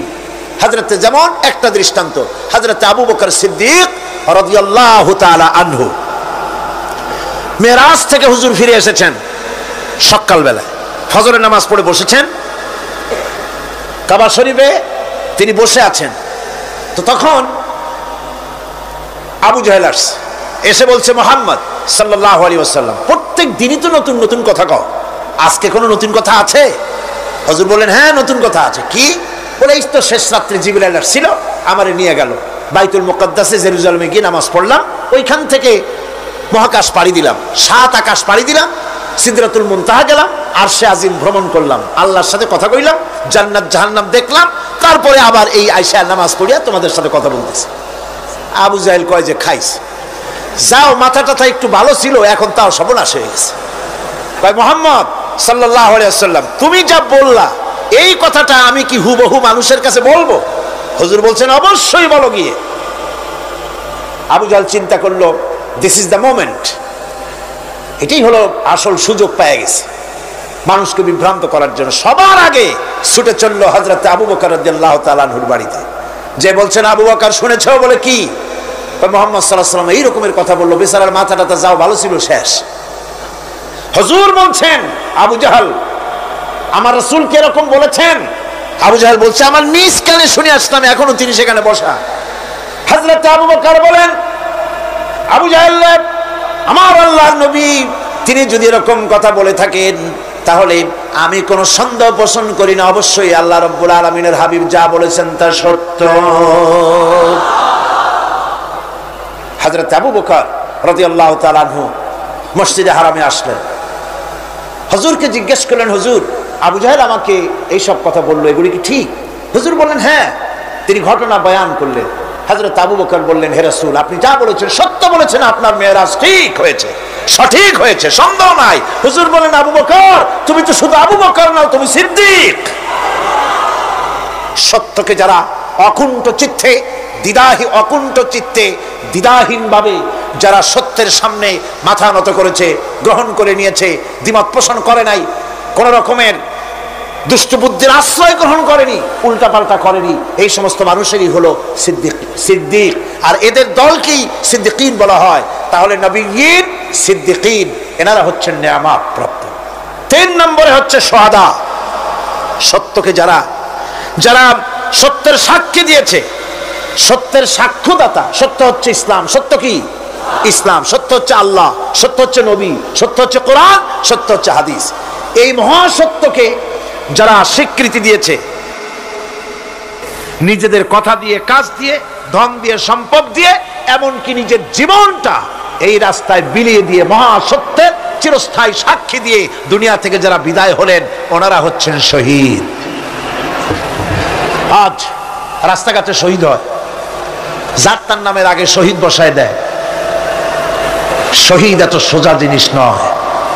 আল্লাহর রাস্তায়, ধর্মের জন্য, ইসলামের জন্য, আল্লাহর জন্য, কোরআনের জন্য, রাসূলের জন্য যারা জীবন দেন, তারাই হচ্ছে শহীদ। এই শহীদদের মর্যাদা আল্লাহ রাব্বুল আলামিন এত বেশি মর্যাদা দান করেছেন। শহীদদের মর্যাদা আল্লাহ পাক দিয়েছেন, কিয়ামতের দিন শহীদদের কোনো বিচার করা হবে না। আল্লাহ রাব্বুল আলামিন শহীদদেরকে বিনা বিচারে জান্নাত দিয়ে দিবেন। শহীদের বিশাল মর্যাদা, বিরাট মর্যাদা। এই শহীদ শাহাদাতের তামান্না প্রত্যেক মুসলমানের ভিতরে থাকতে হবে। হুজুর বলেছেন শহীদি মওতের যন্ত্রণা পিঁপড়ায় কাটার যন্ত্রণার চাইতে বেশি কিছু নয়। শাহাদাত হচ্ছে এপারে মওত আর ওপারে আল্লাহর সঙ্গে দেখা হয়ে যাবে। শহীদি মওত হচ্ছে আল্লাহর সঙ্গে দেখা করার একটা সেতু বন্ধন, একটি সেতু, একটি ব্রিজ, একটা পুল, একটা সাঁকো।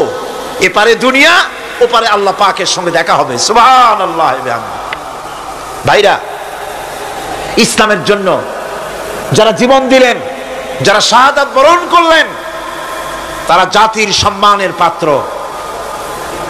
সেই সম্মান, সেই মর্যাদা আল্লাহ রাব্বুল আলামিন শহীদদের প্রদান করেছেন। হযরত আব্দুল্লাহ জুলবাজাদাইন, যার কথা বুখারীতে লেখা হয়েছে। সুবহানাল্লাহ। যুবক মানুষ ইসলাম কবুল করেছেন। ইসলাম কবুল করতে গিয়ে বাড়ি ঘর জায়গা জমি কিছুই ছিল না। ছোট্ট অবস্থায় বাবা মারা গেছে, চাচার ঘরে লালিত পালিত হচ্ছিলেন। এরপরে রাসূলের প্রতি ঈমান আনবেন, চাচার ভয়তে পারেন না। হুজুর হিজরত করলেন। আব্দুল্লাহ, তার নাম ছিল আব্দুল উজ্জা। তিনি চলে গেলেন চাচার কাছে। চাচা গো, মুহাম্মদ সাল্লাল্লাহু আলাইহি ওয়াসাল্লাম আল্লাহর নবী, ব্যাপারে তোমার মত কি? তিনি বলেন আমারও তো তাই মনে হয়। যদি তাই মনে হয় তার উপর ঈমান আনবেন কিনা? চাচা বলে না, কখনো ঈমান আনবো না। ভাতিজা বলতেছেন চাচাজি, বছরের পর বছর ধরে অপেক্ষা করতেছিলাম, আমি আপনার অধীনে আছি বলে ইসলাম কবুল করতে পারি নাই। আমার ইচ্ছা ছিল আপনি আগে করবেন, তারপরে আপনাকে দেখা দেখি আমি করব। কিন্তু আপনি যখন ইসলাম কবুল করলেন না আর করবেন না বলে যখন ঘোষণা দিলেন, আপনাকে উপস্থিত রেখে আমি ঘোষণা দিলাম লা ইলাহা ইল্লাল্লাহু মুহাম্মাদুর রাসূলুল্লাহ। চাচা বলছে, ভাতিজা এর পরিণাম জানো? কয় না, জানি না। এর পরিণাম হচ্ছে তুমি আমার বাড়িতে থাকো, আমার বাড়ি ছাড়তে হবে। বললেন রাজি আছি। উট ছাগল ভেড়া ঘোড়া যা দিছি ছাড়তে হবে। বলছে রাজি আছে। চাচা বলছে শুধু তাই নয়, পরনের যে লুঙ্গি আছে, গায়ে যে জামা আছে, আমার পয়সার লুঙ্গি জামা ছাড়তে হবে। ভাতিজা বলছে ঈমানের জন্য যা চাও সব ছাড়িয়ে দেব। জামা লুঙ্গি খুলে ফেলে দিয়ে দিলেন। হাদিস। তিনি চলে গেলেন মায়ের কাছে ওই অবস্থায়।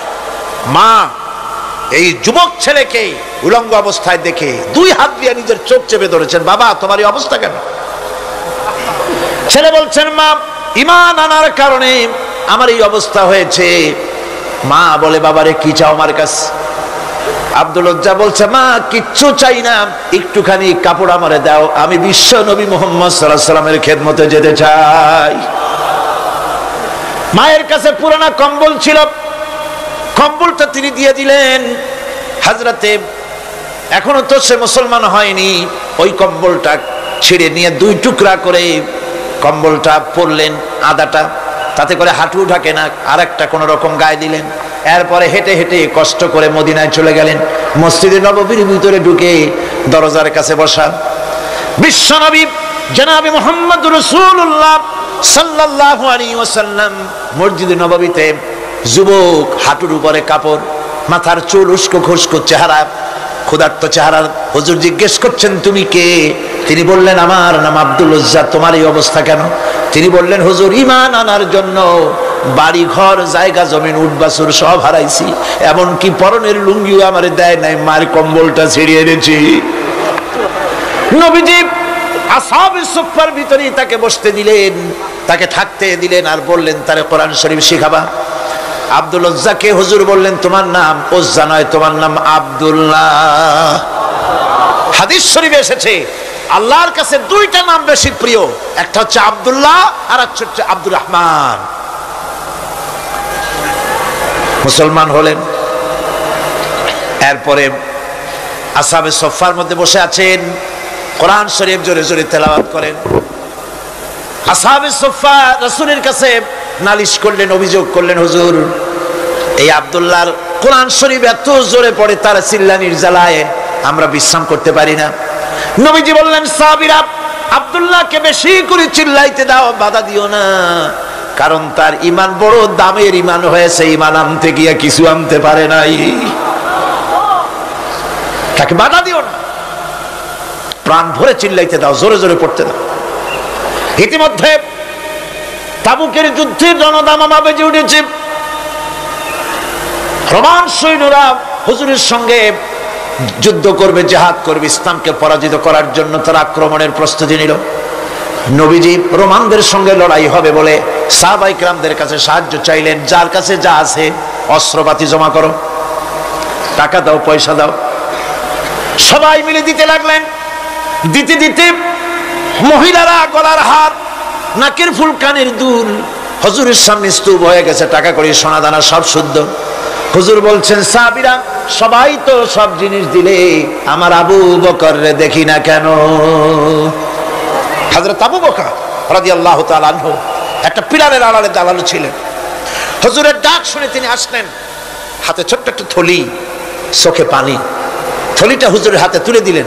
হুজুর থলি ছাড়লেন, দেখা গেল কয়েকটা দিরহাম আর কয়েক কেজি গম, আর কিছু নাই।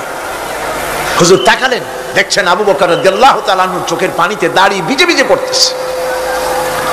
হুজুর বললেন, আমার সাহাবীরা, আজ তোমরা সকলে মিলে যে দান করেছো, সেই দানের তুলনায় আবু বকর যে দান করেছে আল্লাহ রাব্বুল আলামিনের কাছে তা বেশি মূল্য হয়েছে। মনের মধ্যে অনেকের প্রশ্ন জাগলো, কেমন করে তা হলো? আমরা এত এত দিলাম। হুজুর জিজ্ঞেস করলেন, ও সাহাবী, তুমি কত দিয়েছো, বাড়ি কত আছে? তিনি বললেন, এত দিছি, এত আছে। তুমি কত দিয়েছো, কত রেখে এসেছো? প্রত্যেকে এরকম বলল। হযরতে ওসমান, হযরতে ওমর, হযরতে আলী রিদওয়ানুল্লাহ তাআলা আলাইহিম আজমাইন, তারাও বললেন, অর্ধেক এনেছি, অর্ধেক থুয়ে আসছি, 2 ভাগ এনেছি, 1 ভাগ রেখে আসছি। সব শেষে নবীজি হযরত আবু বকর রাদিয়াল্লাহু তাআলা আনহুকে প্রশ্ন করলেন, আবু বকর, তুমি কি এনেছো আর বাড়ি কি রেখে এসেছো?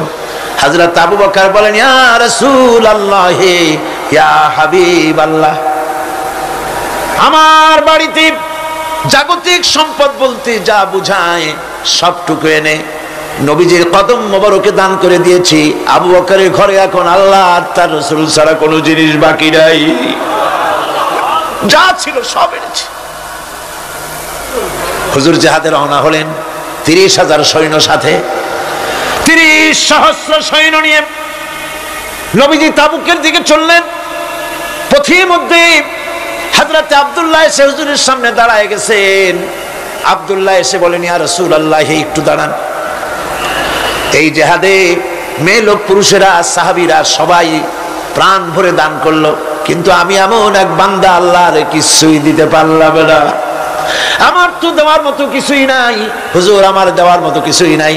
তবে আমি আপনার কাছে দোয়া চাই, আপনি দোয়া করুন, আমি যেন এই যুদ্ধে, এই জিহাদের ময়দানে আমি যেন শহীদ হতে পারি। নবীজি বললেন, একটু বাকল নিয়ে আসো গাছের। একটা গাছের বাকল আনা হলো। এই বাকলটা হুজুর নিজ হাতে আব্দুল্লাহর হাতে বাঁধা দিলেন, আর বললেন, রব্বুল আলামিন, আমি আব্দুল্লাহর রক্ত কাফেরদের জন্য হারাম করে দিলাম। হযরত আব্দুল্লাহ কেঁদে যার হয়ে যাচ্ছেন, বলছেন, ইয়া রাসূলুল্লাহ, আমি চাইলাম শহীদ হব, আর আপনি আমার রক্তকে কাফেরদের জন্য হারাম করে দিলেন। হুজুর বলেন, আব্দুল্লাহ রে, এখন যদি তোমার মৃত্যু জ্বরের ভিতরে হয়, আল্লাহ রাব্বুল আলামিন তোমারে শাহাদাত নসিব করে দিবেন। তাবুকের ময়দানে হুজুর চলে গেলেন। কয়েকদিন পরে খবর আসলো হুজুরের কাছে, আব্দুল্লাহ কয়েকদিন জ্বর ভোগ করে আব্দুল্লাহ মারা গিয়েছেন। হুজুর বললেন, তার জানাজার ব্যবস্থা করো, কাফন দাফনের ব্যবস্থা করো। ব্যবস্থা হয়ে গেল। রাতের বেলায় দাফন হবে। একজন লোক কবরের কাছে দাঁড়ায় টিম টিম করে একটা আলো নিয়ে দাঁড়ায় আছে, আর একজন লোক কবরের ভিতরে নেমেছেন। 2 ব্যক্তি লাশ 2 হাতে উঁচু করে নিয়ে আসতেছেন কবরের কাছে। যিনি কবরের ভিতরে দাঁড়ানো, তিনি বলতেছেন, লাশ বহন করে তোমরা যে 2 জন আনতেছো, লাশের সাথে খবরদার বেয়াদবি করো না, তোমাদের ভাইয়ের সঙ্গে আদব করো। এই বলে কবরের ভিতরে যিনি দাঁড়িয়েছিলেন, তিনি লাশটারে ধরলেন। কবরের ভিতরে দাঁড়ায় যিনি লাশ ধরেছেন, লাশকে কবরে শোয়াই দিয়েছেন, তিনি আর কেউ নন, তিনি বিশ্ব নবী মুহাম্মদুর রাসূলুল্লাহ। নিজের হাতে হযরত আব্দুল্লাহকে শোয়াই দিলেন। লাশ বহন করে যে দুইজন আনলেন, তার একজন হলেন হযরত আবু বকর আর একজন হযরত ওমর রাদিয়াল্লাহু তাআলা আনহুমা। আর আলো নিয়ে যিনি দাঁড়িয়েছেন, টিম টিম করে জ্বলতেছেন, তিনি হযরত বেলাল। কবরের ভিতরে হযরত আব্দুল্লাহকে শুইয়ে দিয়ে উপরে মাটি দিয়ে নবীজি কবরের দুই দিকে হাত দিয়া আল্লাহ রাব্বুল আলামিনের দরবারে ফরিয়াদ তুললেন, রব্বুল আলামিন, আমি আজকে সন্ধ্যা পর্যন্ত এই আব্দুল্লাহর প্রতি রাজি ছিলাম, খুশি ছিলাম। আল্লাহ গো, তুমি আব্দুল্লাহর প্রতি রাজি হয়ে যাও। হযরত ইবনে মাসউদ রাদিয়াল্লাহু তাআলা আনহু পাশে দাঁড়ানো ছিলেন, চিৎকার দিয়ে কেঁদে কেঁদে বললেন, আয় আল্লাহ তাআলা, এই কবরের ভিতরে আজকে আব্দুল্লাহর লাশটা না হইয়া যদি আমার লাশ হতো, আমার ভাগ্যটা খুলে যেত। শহীদের মর্যাদা আল্লাহ পাকের কাছে সব থেকে বেশি। এই শহীদের পথ নিয়ামত প্রাপ্তদের পথ। যারা নিয়ামত পেয়েছে পৃথিবীতে, নবীজিন, সিদ্দিকিন, শুহাদা, এরাই হচ্ছেন নিয়ামত প্রাপ্ত। আল্লাহর রাস্তায় জীবন দেওয়ায় যে মজা, পৃথিবীতে আর কোনো কিছুতে সেই মজা নাই। হযরত ওমর রাদিয়াল্লাহু তাআলা আনহু দোয়া করতেন, আল্লাহুম্মা রযুকনি শাহাদাতান ফি সাবিলিক ওয়াজআল মাউতি ফি বালাদি রাসূলিক। আয় আল্লাহ, তুমি আমাকে শাহাদাতের মত আমাকে দান করো। শাহাদাতের তামান্না প্রত্যেকটি মুসলমানের ভেতরে থাকতে হবে। শহীদ হওয়া যাবে ইসলামের জন্য। সময় হয়তো আসতে পারে, হয়তো এমন সময় আসতে পারে যখন কোরআনের মর্যাদাকে টিকে রাখার জন্য, সুন্নতে নববীকে টিকে রাখার জন্য জান দেওয়া লাগতে পারে। তখন কি আপনারা জীবন দিতে পারবেন?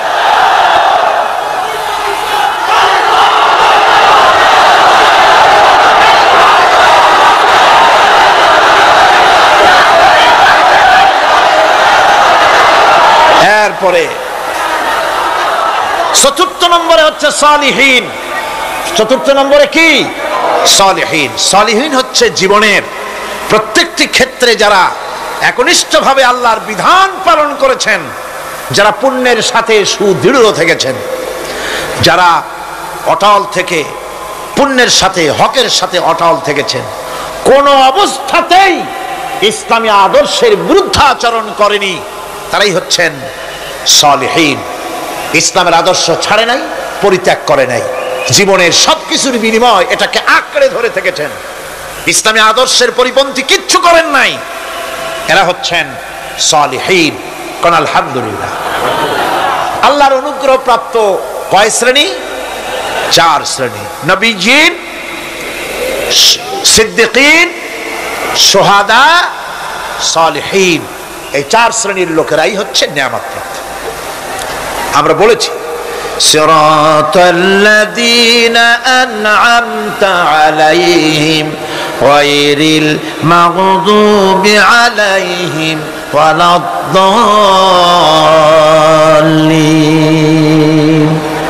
নিয়ামত প্রাপ্তদের পথ চাই, অনুগ্রহ প্রাপ্তদের পথ। আর অভিশপ্ত পথভ্রষ্টদের পথ আমরা চাই না, আমরা পরিহার করে চলবো। এটা একটু আদাও বটে। যারা অভিশপ্ত, যারা পথভ্রষ্ট, ওরা কারা? মাগদুব এবং দল্লিন। মাগদুব হচ্ছে অভিশপ্ত, দল্লিন হচ্ছে পথভ্রষ্ট। দুনিয়ার সমস্ত মুফাসসিরিন, মুহাদ্দিসিন সব একমত, মাগদুব হচ্ছে ইহুদিরা। মাগদুব কারা? বলেন না কারা? আর দল্লিন, অভিশপ্ত কারা? খ্রিস্টানেরা। বলেন কারা? একটুখানি জোরে সোরে দরুদ শরীফ পড়েন। সালাতুন ইয়া রাসূলুল্লাহ আলাইকুম, সালামুন ইয়া হাবিবাল্লাহ আলাইকুম। জোরে পড়েন।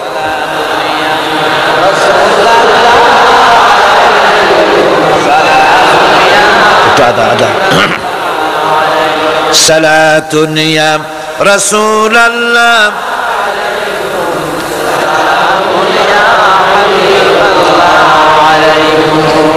ভাইরা, ইহুদিদের অভিশপ্ত হওয়ার কারণটা কি? আল্লাহ রাব্বুল আলামিন বলেন, শোনো কারণ কি। وَضُرِبَتْ عَلَيْهِمُ الْمَسْكَنَةُ ذَلِكَ بِأَنَّهُمْ كَانُوا يكفرون بآيات الله ويقتلون الأنبياء بغير حق ذلك بما عصوا وكانوا يعتدون। তাদের উপর দারিদ্র এবং অসহায়তার অভিশাপ বর্ষিত হয়েছে। এর কারণ হলো তারা আল্লাহ পাকের আয়াতকে অস্বীকার করেছে, তারা অকারণে আল্লাহর নবীদেরকে হত্যা করেছে এবং প্রত্যেকটি ব্যাপারে আল্লাহর শরীয়তের সীমা লঙ্ঘন করেছে। যুরিবাত আলাইহিমুল যিল্লাতু ওয়াল মাসকানা ওয়া বাউ বিগাদাবিন মিনাল্লাহ। আল্লাহ পাক বলেছেন চিরকাল ইহুদিরা অভিশপ্ত, তাদের কোনো আবাসস্থল হবে না, সারা জীবন ঘুরে বেড়াবে।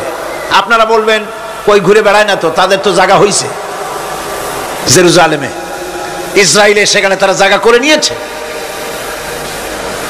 তাহলে এটা কেমন হলো?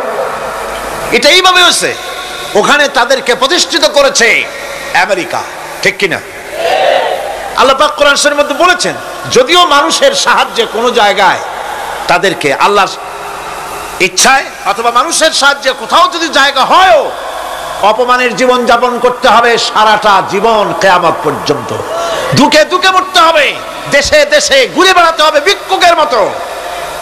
সে অবস্থাই হয়েছে। আমেরিকা ওদের উপর থেকে হাত উঠায় নিক, মধ্যপ্রাচ্যের আজকের 20 ফোড়া ইসরায়েল, আমেরিকা যদি তাদের রুবুবিয়াতে প্রতিপালনের হাতটা উঠায় নেয়, তাহলে আরব দেশে যত লোক আছে যুদ্ধ করা লাগবে না, এক পাশে গিয়ে পেশাব করলে ভাসিয়া লোহিত সাগরে চলে যাবে। সুতরাং এই ইহুদিদের পথ অনুসরণ করা যাবে না। ইহুদিরা অপরাধ করছিল কি? একটু আগেই বললাম, তারা আল্লাহর আয়াতকে অস্বীকার করেছে, তারা নবীদেরকে হত্যা করেছে, এটাই হলো তাদের অপরাধ। তারা শরীয়তের ব্যাপারে বাড়াবাড়ি করেছে। আর খ্রিস্টানরা তাদের অপরাধ কি? তাদের অপরাধ হচ্ছে তারা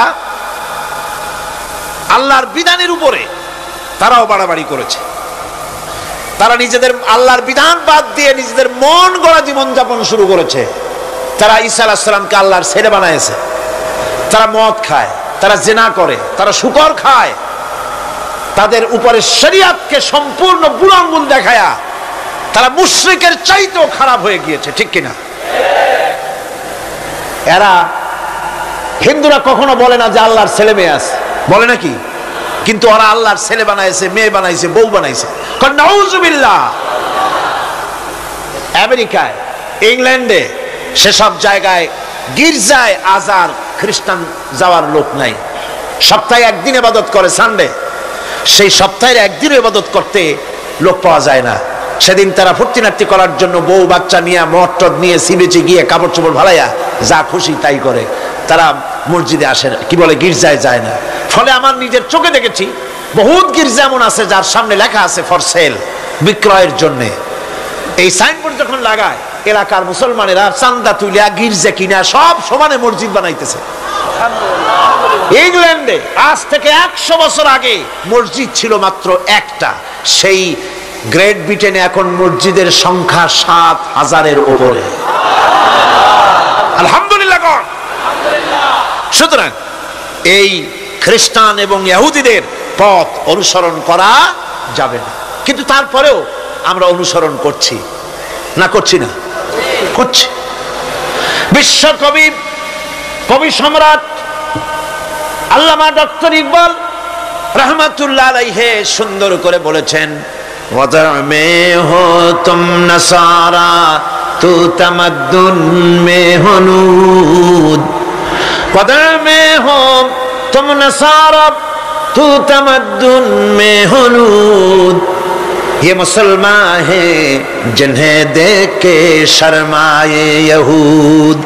चल चलने हिंदू তুমি, বেশভূষাতে খ্রিস্টান, মুসলমান এই যারে দেখে ইহুদ করে লজ্জা জ্ঞান। তুমি নাকি মুসলমান? কাপড় চোপড় দেখলে মনে হয় তুমি তো খ্রিস্টান, জামা কাপড় তোমার অবস্থা দেখলে মনে হয় তুমি খ্রিস্টান, তোমার ওঠা বসা, বিয়ে শাদী, সংস্কৃতি দেখলে মনে হয় তুমি হিন্দু, আর তোমার লেনদেন দেখলে ইহুদিরা পর্যন্ত তোমাকে ঘৃণা করে। কথা ঠিক কিনা? কথা ঠিক কিনা? এই হলো মুসলমানদের অবস্থা। সুতরাং আল্লাহ পাক বলছেন ইহুদিদেরকে ছাড়তে হবে, খ্রিস্টানদের অনুকরণ ছাড়তে হবে। ইহুদি খ্রিস্টান সকলের অনুকরণ ছেড়ে দিয়ে নিয়ামত প্রাপ্ত ওই 4 শ্রেণীর লোকের অনুসরণ করতে হবে, তাহলেই খাঁটি মুসলমান হওয়া যাবে। কোন আলহামদুলিল্লাহ। এই হলো সূরা ফাতিহা, যা গত আজকের দিন সহ 5 দিন আমরা আলোচনা করলাম। কোন আলহামদুলিল্লাহ। এখন এই সূরা ফাতিহাকে আমি আপনাদের পকেটে উঠাই দিতে চাই, যাতে করে মনে থাকে। 5 দিনের অনেক কথা এক জায়গায় করে দিলে মনে করতে সুবিধা হবে, ঠিক কিনা? মনে রাখতে সুবিধা হবে। সূরা ফাতিহা আয়াত কয়টা? এই 7টি আয়াতের 7টি শিক্ষা আছে। সূরা ফাতিহার শিক্ষা 1, সকল প্রশংসা কেবলমাত্র হাদিস শরীফে এসেছে, ইদা মুদিহাল ফাসিকু ইহতাজ্জাতিল আরশ। যখন কোন ফাসিকের প্রশংসা করা হয়, যে ব্যক্তি নামাজ পড়ে না, রোজা করে না, দিন মানে না, ঈমান নাই, চরিত্র নাই, এমন লোককে যখন প্রশংসা করা হয়, আল্লাহ পাকের আরশ গোসায় থরথর করে কাঁপতে থাকে। সুতরাং সমস্ত প্রশংসা হবে কার? পার্লামেন্টে যখন বাজেট বক্তৃতা হলো, বাজেটের উপরে 39 ঘন্টা আলোচনার সুযোগ এলো।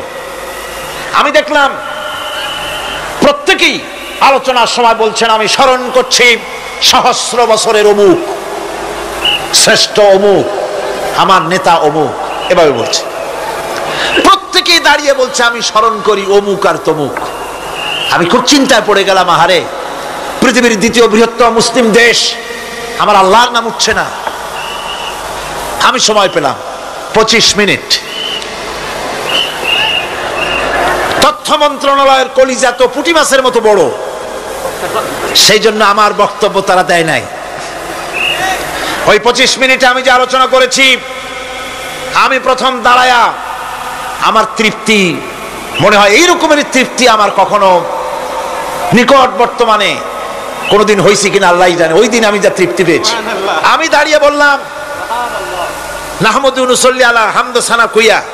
তারপরে বললাম আমি স্মরণ করছি হৃদয়ের সবটুকুন আবেগ উজাড় করে, জীবনের সব শ্রদ্ধা একত্রিত করে আমি স্মরণ করছি। যখন বলছি দেখি 2 দিকের মানুষ হতচকিত হয়েছে, কার নাম কই? আমি বললাম আমি স্মরণ করছি বিশাল ওই আকাশের মালিক, বিস্তীর্ণ এই জমিনের মালিক, কুল কায়নাতের মালিক আমার আল্লাহ রাব্বুল আলামিনকে স্মরণ করছি।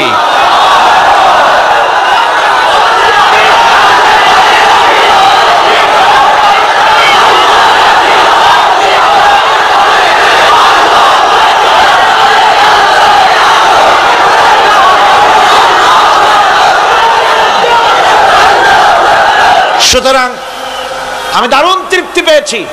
আপনাদেরকেও বলি, প্রশংসা হবে কেবলমাত্র আল্লাহ পাকের। প্রশংসা কার? আর প্রশংসা হবে বিশ্ব নবী জনাবে মুহাম্মদ রাসূলুল্লাহ সাল্লাল্লাহু আলাইহি ওয়াসাল্লাম। চিৎকার মেরে সারা জীবন আল্লাহ এবং রাসূলের প্রশংসা করতেই থাকবে ইনশাআল্লাহ। আমাদের করতে হবে, মুসলমানদের দায়িত্ব। আর প্রশংসা করব যারা আমার রাসূলের, আল্লাহর হুকুম মানে আর আমার রাসূলের অনুসরণ অনুকরণ যারা করে, তারা আমাদের সম্মানের পাত্র। আলহামদুলিল্লাহ। 2, শেষ বিচারের একমাত্র মালিক হচ্ছেন আল্লাহ পাক। সূরা ফাতিহার 2য় শিক্ষা, শেষ বিচারের দিন, ডে অফ জাজমেন্ট, শেষ বিচারের দিনের মালিককে? একচ্ছত্র অধিপতি আল্লাহ রাব্বুল আলামিন। যেদিন কেউ কথা বলতে পারবে না আল্লাহ পাকের নির্দেশ ছাড়া, সেই হাসরের মাঠের একচ্ছত্র মালিক আল্লাহ পাক। সুপ্রিম কোর্টের সুপ্রিম কোর্ট, সমস্ত জাস্টিসদের জাস্টিস হবেন আল্লাহ সুবহানাহু ওয়া তাআলা। এটা হলো 2য় শিক্ষা, মনে রাখতে হবে। সেদিন আল্লাহ পাক তিনি বিচার করবেন, কঠিন বিচার হবে সেদিন, এটা মনে রাখতে হবে। 3 নম্বরের শিক্ষা হচ্ছে সূরা ফাতিহার শিক্ষা নাম্বার 3, জীবনের সকল ক্ষেত্রে গোলামি, আনুগত্য, দাসত্ব একমাত্র কেবলমাত্র শুধুমাত্র আল্লাহ রব্বুল আলামিনের। গোলামি কার হবে? চিল্লায়া বলেন, কার হবে? 3 4 নম্বরে সাহায্য চাইতে হবে কেবলমাত্র কার কাছে? আল্লাহ পাকের কাছে। 5 হেদায়েতের গ্রন্থ হিসাবে গ্রহণ করতে হবে আল্লাহ পাকের কোরআনে কারীমকে। 6 অনুসরণ করতে হবে কেবলমাত্র নবীয়িন, সিদ্দিকিন, শুহাদা, সালেহিনদেরকে। 7 জীবনের সকল স্তর থেকে ইহুদি এবং নাসারাদের প্রভাব মুক্ত করতে হবে নিজের জীবনকে। ইহুদি, নাসারা, আল্লাহ বিরোধী যারা মুশরিক, নাস্তিক, মুরতাদ, এই সবগুলি থেকে নিজেকে মুক্ত করতে হবে। গোলামি হবে কেবলমাত্র আল্লাহ পাকের। আর এইভাবে 7টি আয়াতের 7টি শিক্ষা আপনাদের সামনে পেশ করলাম। আল্লাহ রাব্বুল আলামিন এগুলি যেন মানার তৌফিক আমাদের দেন, আমরা বলি আমিন। আর জোরে বলেন আমিন। বন্ধুগণ, গায়রিল মাগদুবি আলাইহিম ওয়ালাদ-দাল্লিন আমরা পড়ি, ইহুদি এবং খ্রিস্টানের পথ অনুসরণ করব না বলি, কিন্তু এই তো 1 জানুয়ারি আসতেছে। 1 জানুয়ারি 1997 সন 31 ডিসেম্বর রাত 12টা 1 মিনিটের সময় বাংলাদেশের শহর সমূহে বাজি পোড়ানো শুরু হয়। কথা ঠিক কিনা? আমি জিজ্ঞেস করতে চাই, এটা কি খ্রিস্টানের দেশ? জোরে বলেন, এটা কি খ্রিস্টানের দেশ? অবশ্য আমাদের দেশে খ্রিস্টান, হিন্দু, বৌদ্ধ যারা আছে তারাও আমাদের নাগরিক, সন্দেহ নাই। কিন্তু এই দেশ হচ্ছে পৃথিবীর 2য় বৃহত্তম মুসলিম দেশ। খ্রিস্টানেরা নববর্ষ উদযাপনের জন্য বাজি পোড়াক, ফুর্তি করুক, যা বললায় তাই করুক, কিন্তু একজন মুসলমান এই নববর্ষ উদযাপনের জন্য বাজি পোড়াতে পারে না, বোমা ফুটাতে পারে না, ফুর্তি করতে পারে না। মানে নাই, জাস্টিফিকেশন নাই। এটা যদি করা হয় আপনি খ্রিস্টানদের গোলামি করছেন, এটাই প্রমাণিত হবে। 1 বৈশাখ নববর্ষ উদযাপন করা হয় আমাদের দেশে। আজ 2-4 বছর ধরে শুরু হয়েছে 1 বৈশাখ উদযাপন করা। 1 বৈশাখে সকালবেলায় বাসন্তী রঙের শাড়ি পরে সারা রাত রাস্তায় আলপনা এঁকে রমনা লেকের পাশে গিয়ে যুবতী আর যুবকরা বাসন্তী রঙের শাড়ি পরে সূর্য উদয়ের পানে করজোড়ে সেদিকে তাকিয়ে বলে, এসো হে নববৈশাখ, স্বাগতম হে। বৈশাখ বলে, বাবাজিরা আমারে ডাকতেছো? ওয়েট এন্ড সি, অপেক্ষা করো, আসতেছি। যে বৈশাখকে ডাকা হলো, স্বাভাবিক বৈশাখ কাল বৈশাখীর রুদ্র রূপ ধারণ করে 180 মাইল স্পিডে এসে বাড়ি ঘর কল কারখানা ভাঙ্গা জনমের মতো স্বাগতম হে।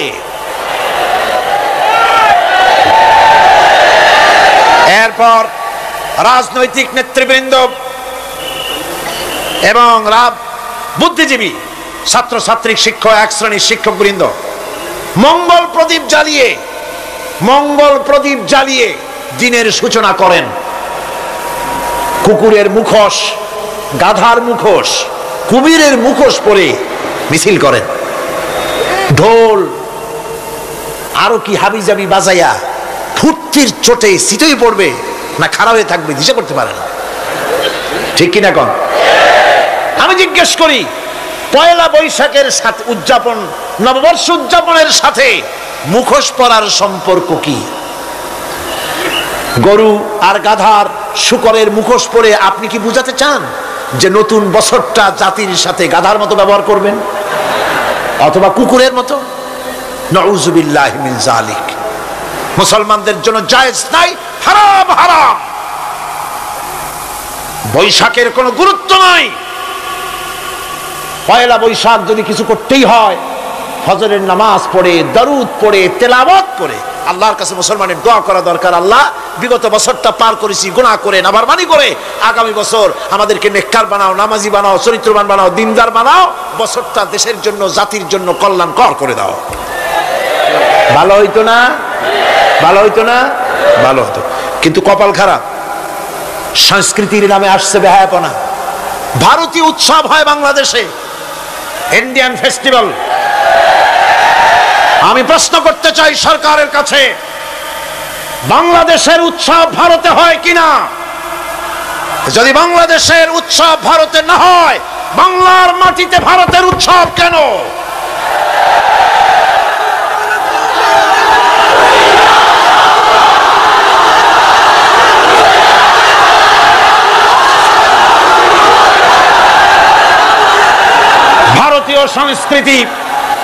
ভারতীয় সংস্কৃতি মুসলমানদের জন্য এইডসের চাইতেও মারাত্মক। ওই সংস্কৃতির সাথে আমাদের কোনো মিল নাই। তেল আর পানি কোনোদিন মিশবে না। আমাদের সংস্কৃতি সম্পূর্ণ আলাদা, ঈমান ভিত্তিক, তাওহীদ ভিত্তিক সংস্কৃতি আমাদের। যুবতী মেয়েদেরকে এনে প্রতিদিন সপ্তাহে সপ্তাহে ডজনকে ডজন শিল্পী আনা হচ্ছে আমাদের দেশে, গায়িকা, নর্তকী।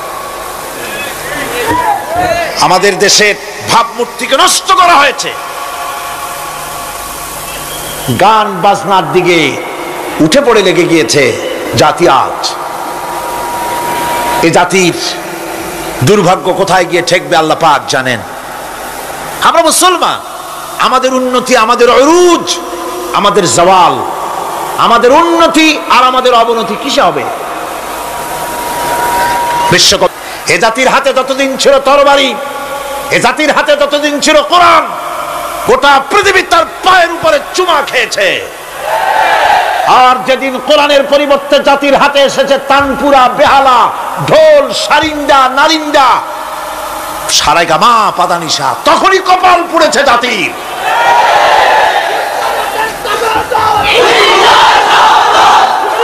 আজ আমাদের দেশে স্বাধীনতার রজত জয়ন্তী উদযাপন হয়েছে, শুধু গান আর গান, নাচ আর নাচ। সরকারের কোটি কোটি টাকা খরচ হয়েছে। স্বাধীনতার জন্য তো উৎসব করবই।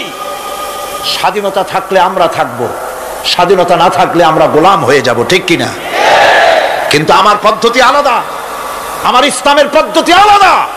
আমরা হিন্দুর মতো, খ্রিস্টানের মতো নাচতে পারি না, গাইতে পারি না, ঢোল বাজাতে পারি না। বিজয় এলে কি করবেন আল্লাহ শিখাই দিয়েছেন। কে শিখিয়েছেন?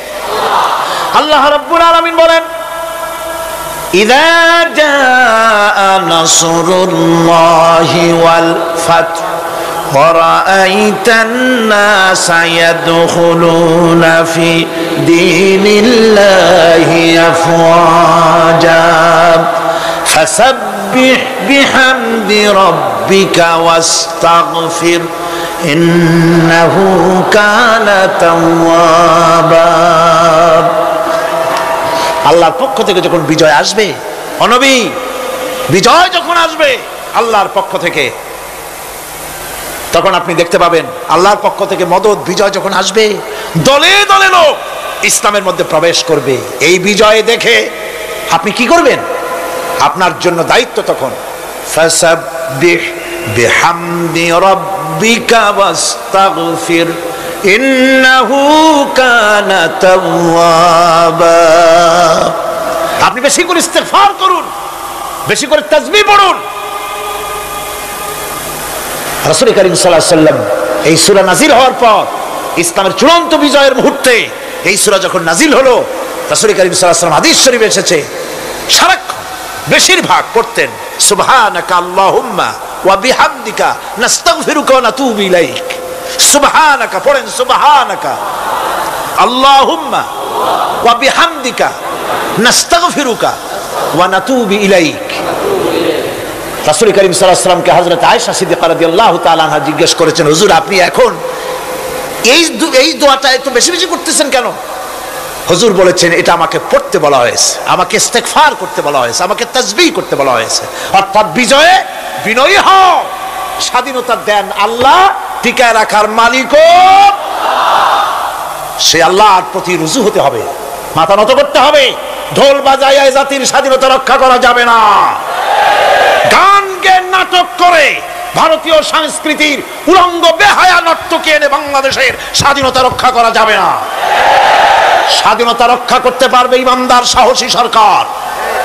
ইমানদার হতে হবে, সাহসী হতে হবে। স্পষ্ট করে ভারতকে জানিয়ে দিতে হবে বাংলাদেশের বুকের উপর থেকে ট্রানজিট দেওয়া হবে না, হবে না, হবে না। আমাদের চট্টগ্রামের এই চট্টগ্রামের পোর্টকে থামুন, চট্টগ্রামের বীর চট্টলার পোর্টকে ভারতের জন্য মুক্ত হতে দেওয়া হবে না। এদেশের লক্ষ লক্ষ মানুষের জীবন যেতে পারে, ভারতকে ট্রানজিট দেব না।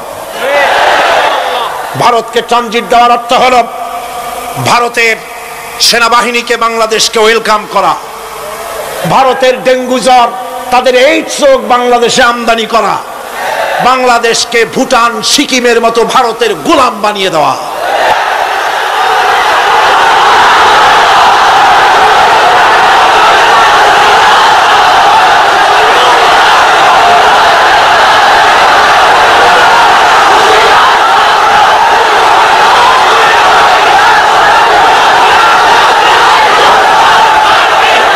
বন্ধুগণ, বন্ধুগণ, আমি বলতেছিলাম থামুন।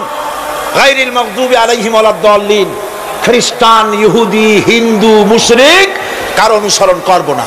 অনুসরণ করব কয় শ্রেণীর? 4 শ্রেণীর। নবীয়িন, সিদ্দিকিন, শুহাদা, সালেহিন। কোন আলহামদুলিল্লাহ। এরপর আমরা মুসলমান, কিন্তু আমাদের বিবাহ অনুষ্ঠান যখন হয়, এই বিবাহ অনুষ্ঠানগুলি আমরা কি মুসলমানদের মতো করি? জবাব চাই, করি? আপনারা যে হলুদ অনুষ্ঠান করেন, শরীয়তের কোন জায়গায় আছে? এই হলুদ অনুষ্ঠান হিন্দুদের কাছ থেকে আমদানি হয়েছে। একটা হলুদ অনুষ্ঠানে যা খরচ হয় তা দিয়ে 6টা বিয়ে করানো যায়। সুতরাং আজ থেকে তওবা করুন, আমরা আর হলুদ অনুষ্ঠান করব না। রাজি আছেন? রাজি আছেন? বিবাহের নামে অপসংস্কৃতির জায়গা আমরা করে দিতে পারি না। যৌতুক যেমন হারাম, গত মাহফিলে বলেছি, মনে আছে না? মনে আছে কিনা? যৌতুক যেমন হারাম। যৌতুক কি আপনারা নেবেন নাকি? মেয়েওয়ালাদের উপরে চাপ সৃষ্টি করবেন না, জায়েজ নাই। মেয়েওয়ালারা যদি ইচ্ছে করে কিছু দেয়, নিবেন। আমি তো আশা করেছিলাম যে সংসদ নেত্রী, প্রধানমন্ত্রী মহিলা, বিরোধী দলীয় নেত্রীও মহিলা, সুতরাং মহিলাদের উপরে তাদের দরদের খাতিরেই তারা যৌতুক বিল উত্থাপন করবেন, কিন্তু তারা করেন নাই।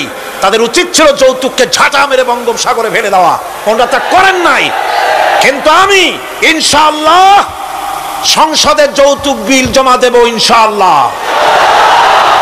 আমি একা অথবা আমরা 3 জন যাই হই, সংসদে আমি কখনো একাকিত্ব ফিল করি না, কারণ আল্লাহ রাব্বুল আলামিন আমার সাথে আছেন।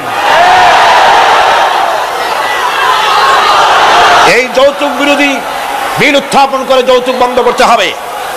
2 নম্বরের কথা হচ্ছে, মেয়েওয়ালারা তারাও আবার একটা খারাপ কাজ শুরু করেছেন, সেটা হলো বেশি পরিমাণের মহারানা চাপায় দেওয়া। মহারানা এটা শরীয়ত কোনো বান্ধে টেন্দে দেয় নাই। ছেলেপক্ষ যদ্দূর দিতে পারে সেইটা মেয়েওয়ালাদের আন্দাজ থাকা উচিত। অহেতুক যৌতুক, অহেতুক মহারানা চাপায় দিবেন না। এটা একটি ট্র্যাডিশন হয়েছে। 5,55,515 টাকা 1 পয়সা, বাজে কাজ। 11 লক্ষ, হ্যাঁ, যদি ছেলেওয়ালা দেওয়ার মতো হয়, স্ত্রী দেন না, কোনো ক্ষতি নাই। আল্লাহ তো কোরআন শরীফে বলেছেন, তোমার বউরে যদি তুমি পাহাড় সমান সম্পদ দাও, কণা মাত্র ফিরায় নিও না। সুবহানাল্লাহ। আর মহারানার টাকাকে ফরজরূপী দায়িত্ব হিসাবে আদায় করে দাও। কাজী যে মহারানা আদায় হতে পারে এই রকমের মহারানা দেওয়া উচিত। অতিরিক্ত চাপাই দিতে পারবে না। কিয়ামতের দিন ওই পুরুষটাকে আল্লাহর দরবারে জেনাকারের কাতারে দাঁড়াতে হবে।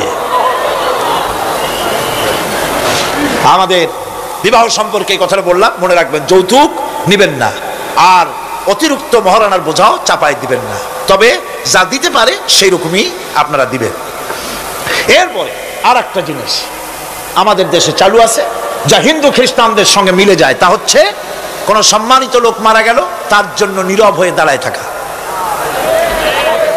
আমাদের পার্লামেন্টের একজন সদস্য মারা গেলেন, সংসদে প্রস্তাব উঠলো 1 মিনিট নীরব হয়ে দাঁড়ায় থাকে। আমি বললাম, স্পিকার সাহেব, 1 মিনিট দাঁড়ায় থাকলে যদি সওয়াব হয়, তো 1 মিনিট কেন, আসুন আমরা 25 মিনিট খাড়াই থাকি। আর যদি কোনো সওয়াবই না হয় তাহলে এই প্রহসন কেন? আমরা তো আমাদের মা বাপের কবরের কাছে গিয়া কোনোদিন ভূতের মতো খাড়াই থাকি না, সেখানে তো অবশ্যই আমরা দোয়া দুরূদ পড়ি, ঠিক কিনা? বললাম স্পিকার সাহেব, আমার মাহফিল যদি হতো তা আমি বলতাম সূরা ফাতিহা পড়েন, ইখলাস পড়েন, দরুদ শরীফ পড়েন। এটা আপনার মাহফিল, এটার গার্ডিয়ান আপনি, এটার অভিভাবক আপনি। আপনি সকলকে বলেন সূরা ফাতিহা, সূরা ইখলাস পড়তে। মাননীয় সম্মানিত স্পিকার সাথে সাথে বললেন সকলকে আপনারা ফাতিহা পড়েন, ইখলাস পড়েন, দরুদ শরীফ পড়েন। আলহামদুলিল্লাহ, বললেন আলহামদুলিল্লাহ। আমরা চেষ্টা করছি সংসদের ভেতরে একটা গুণগত পরিবর্তন আনার জন্য। আল্লাহ যেন তৌফিক দান, জোরে বলেন আমিন। ভাইরা আমার, সুতরাং এই সমস্ত হচ্ছে খ্রিস্টান ইহুদিদের কাস্টমস, তাদের ট্র্যাডিশন, এর সাথে আমাদের কোনো সম্পর্ক নাই। হিন্দুরা খ্রিস্টানেরা কেউ মরে গেলে পরে দাঁড়ায় থাকুক, শুয়ে থাকুক, যেমনি পারে তেমনি করুক, কিন্তু আমি তো মুসলমান, আমি কি? জোরে বলেন আমরা কি? ইসলাম যা এলাউ করে না আমরা তা করতে পারি না। এটা যেন আমাদের সকলের মনে থাকে বন্ধুগণ। এরপরে আমি আরজ করতে চাই, আমি মোনাজাতের দিকে এগোচ্ছি। আমি বুঝতে পারছি মানুষের প্রচন্ড কষ্ট হচ্ছে, মা বোনদের, ভাইয়েদের। এরপরে যে কথাটি আমি বলতে চাই সেটা হলো, বাংলাদেশ হচ্ছে ইসলামের ঘাঁটি, ইসলামের দুর্জয় ঘাঁটি। আমাদের এই দেশে আল্লাহর দ্বীন কায়েম করতে হবে, জমিন আল্লাহর। আমি জিজ্ঞেস করতে চাই, এই লক্ষ লক্ষ জনতার কাছে জমিন কার? আমি খুশি হইতে পারলাম না। আপনারা আল্লাহর নামটা কি জোরে নিছিলেন? গায়ে যত শক্তি আছে ওই শক্তি দিয়ে আল্লাহর নামটা নিছিলেন? যদি না নিয়ে থাকেন, সপ্ত শক্তি নিয়ে আপনারা বলেন জমিন কার? আরো জোরে বলতে হবে, জমিন কার? আকাশ কার? বাতাস কার? এ মানব গোষ্ঠী কার? আইন চলবে কার? সুতরাং আল্লাহর আইনের উল্টা ধর্মনিরপেক্ষতাবাদ, জাতীয়তাবাদ, পুঁজিবাদ, সমাজতন্ত্র মানি না, মানি না, মানি না।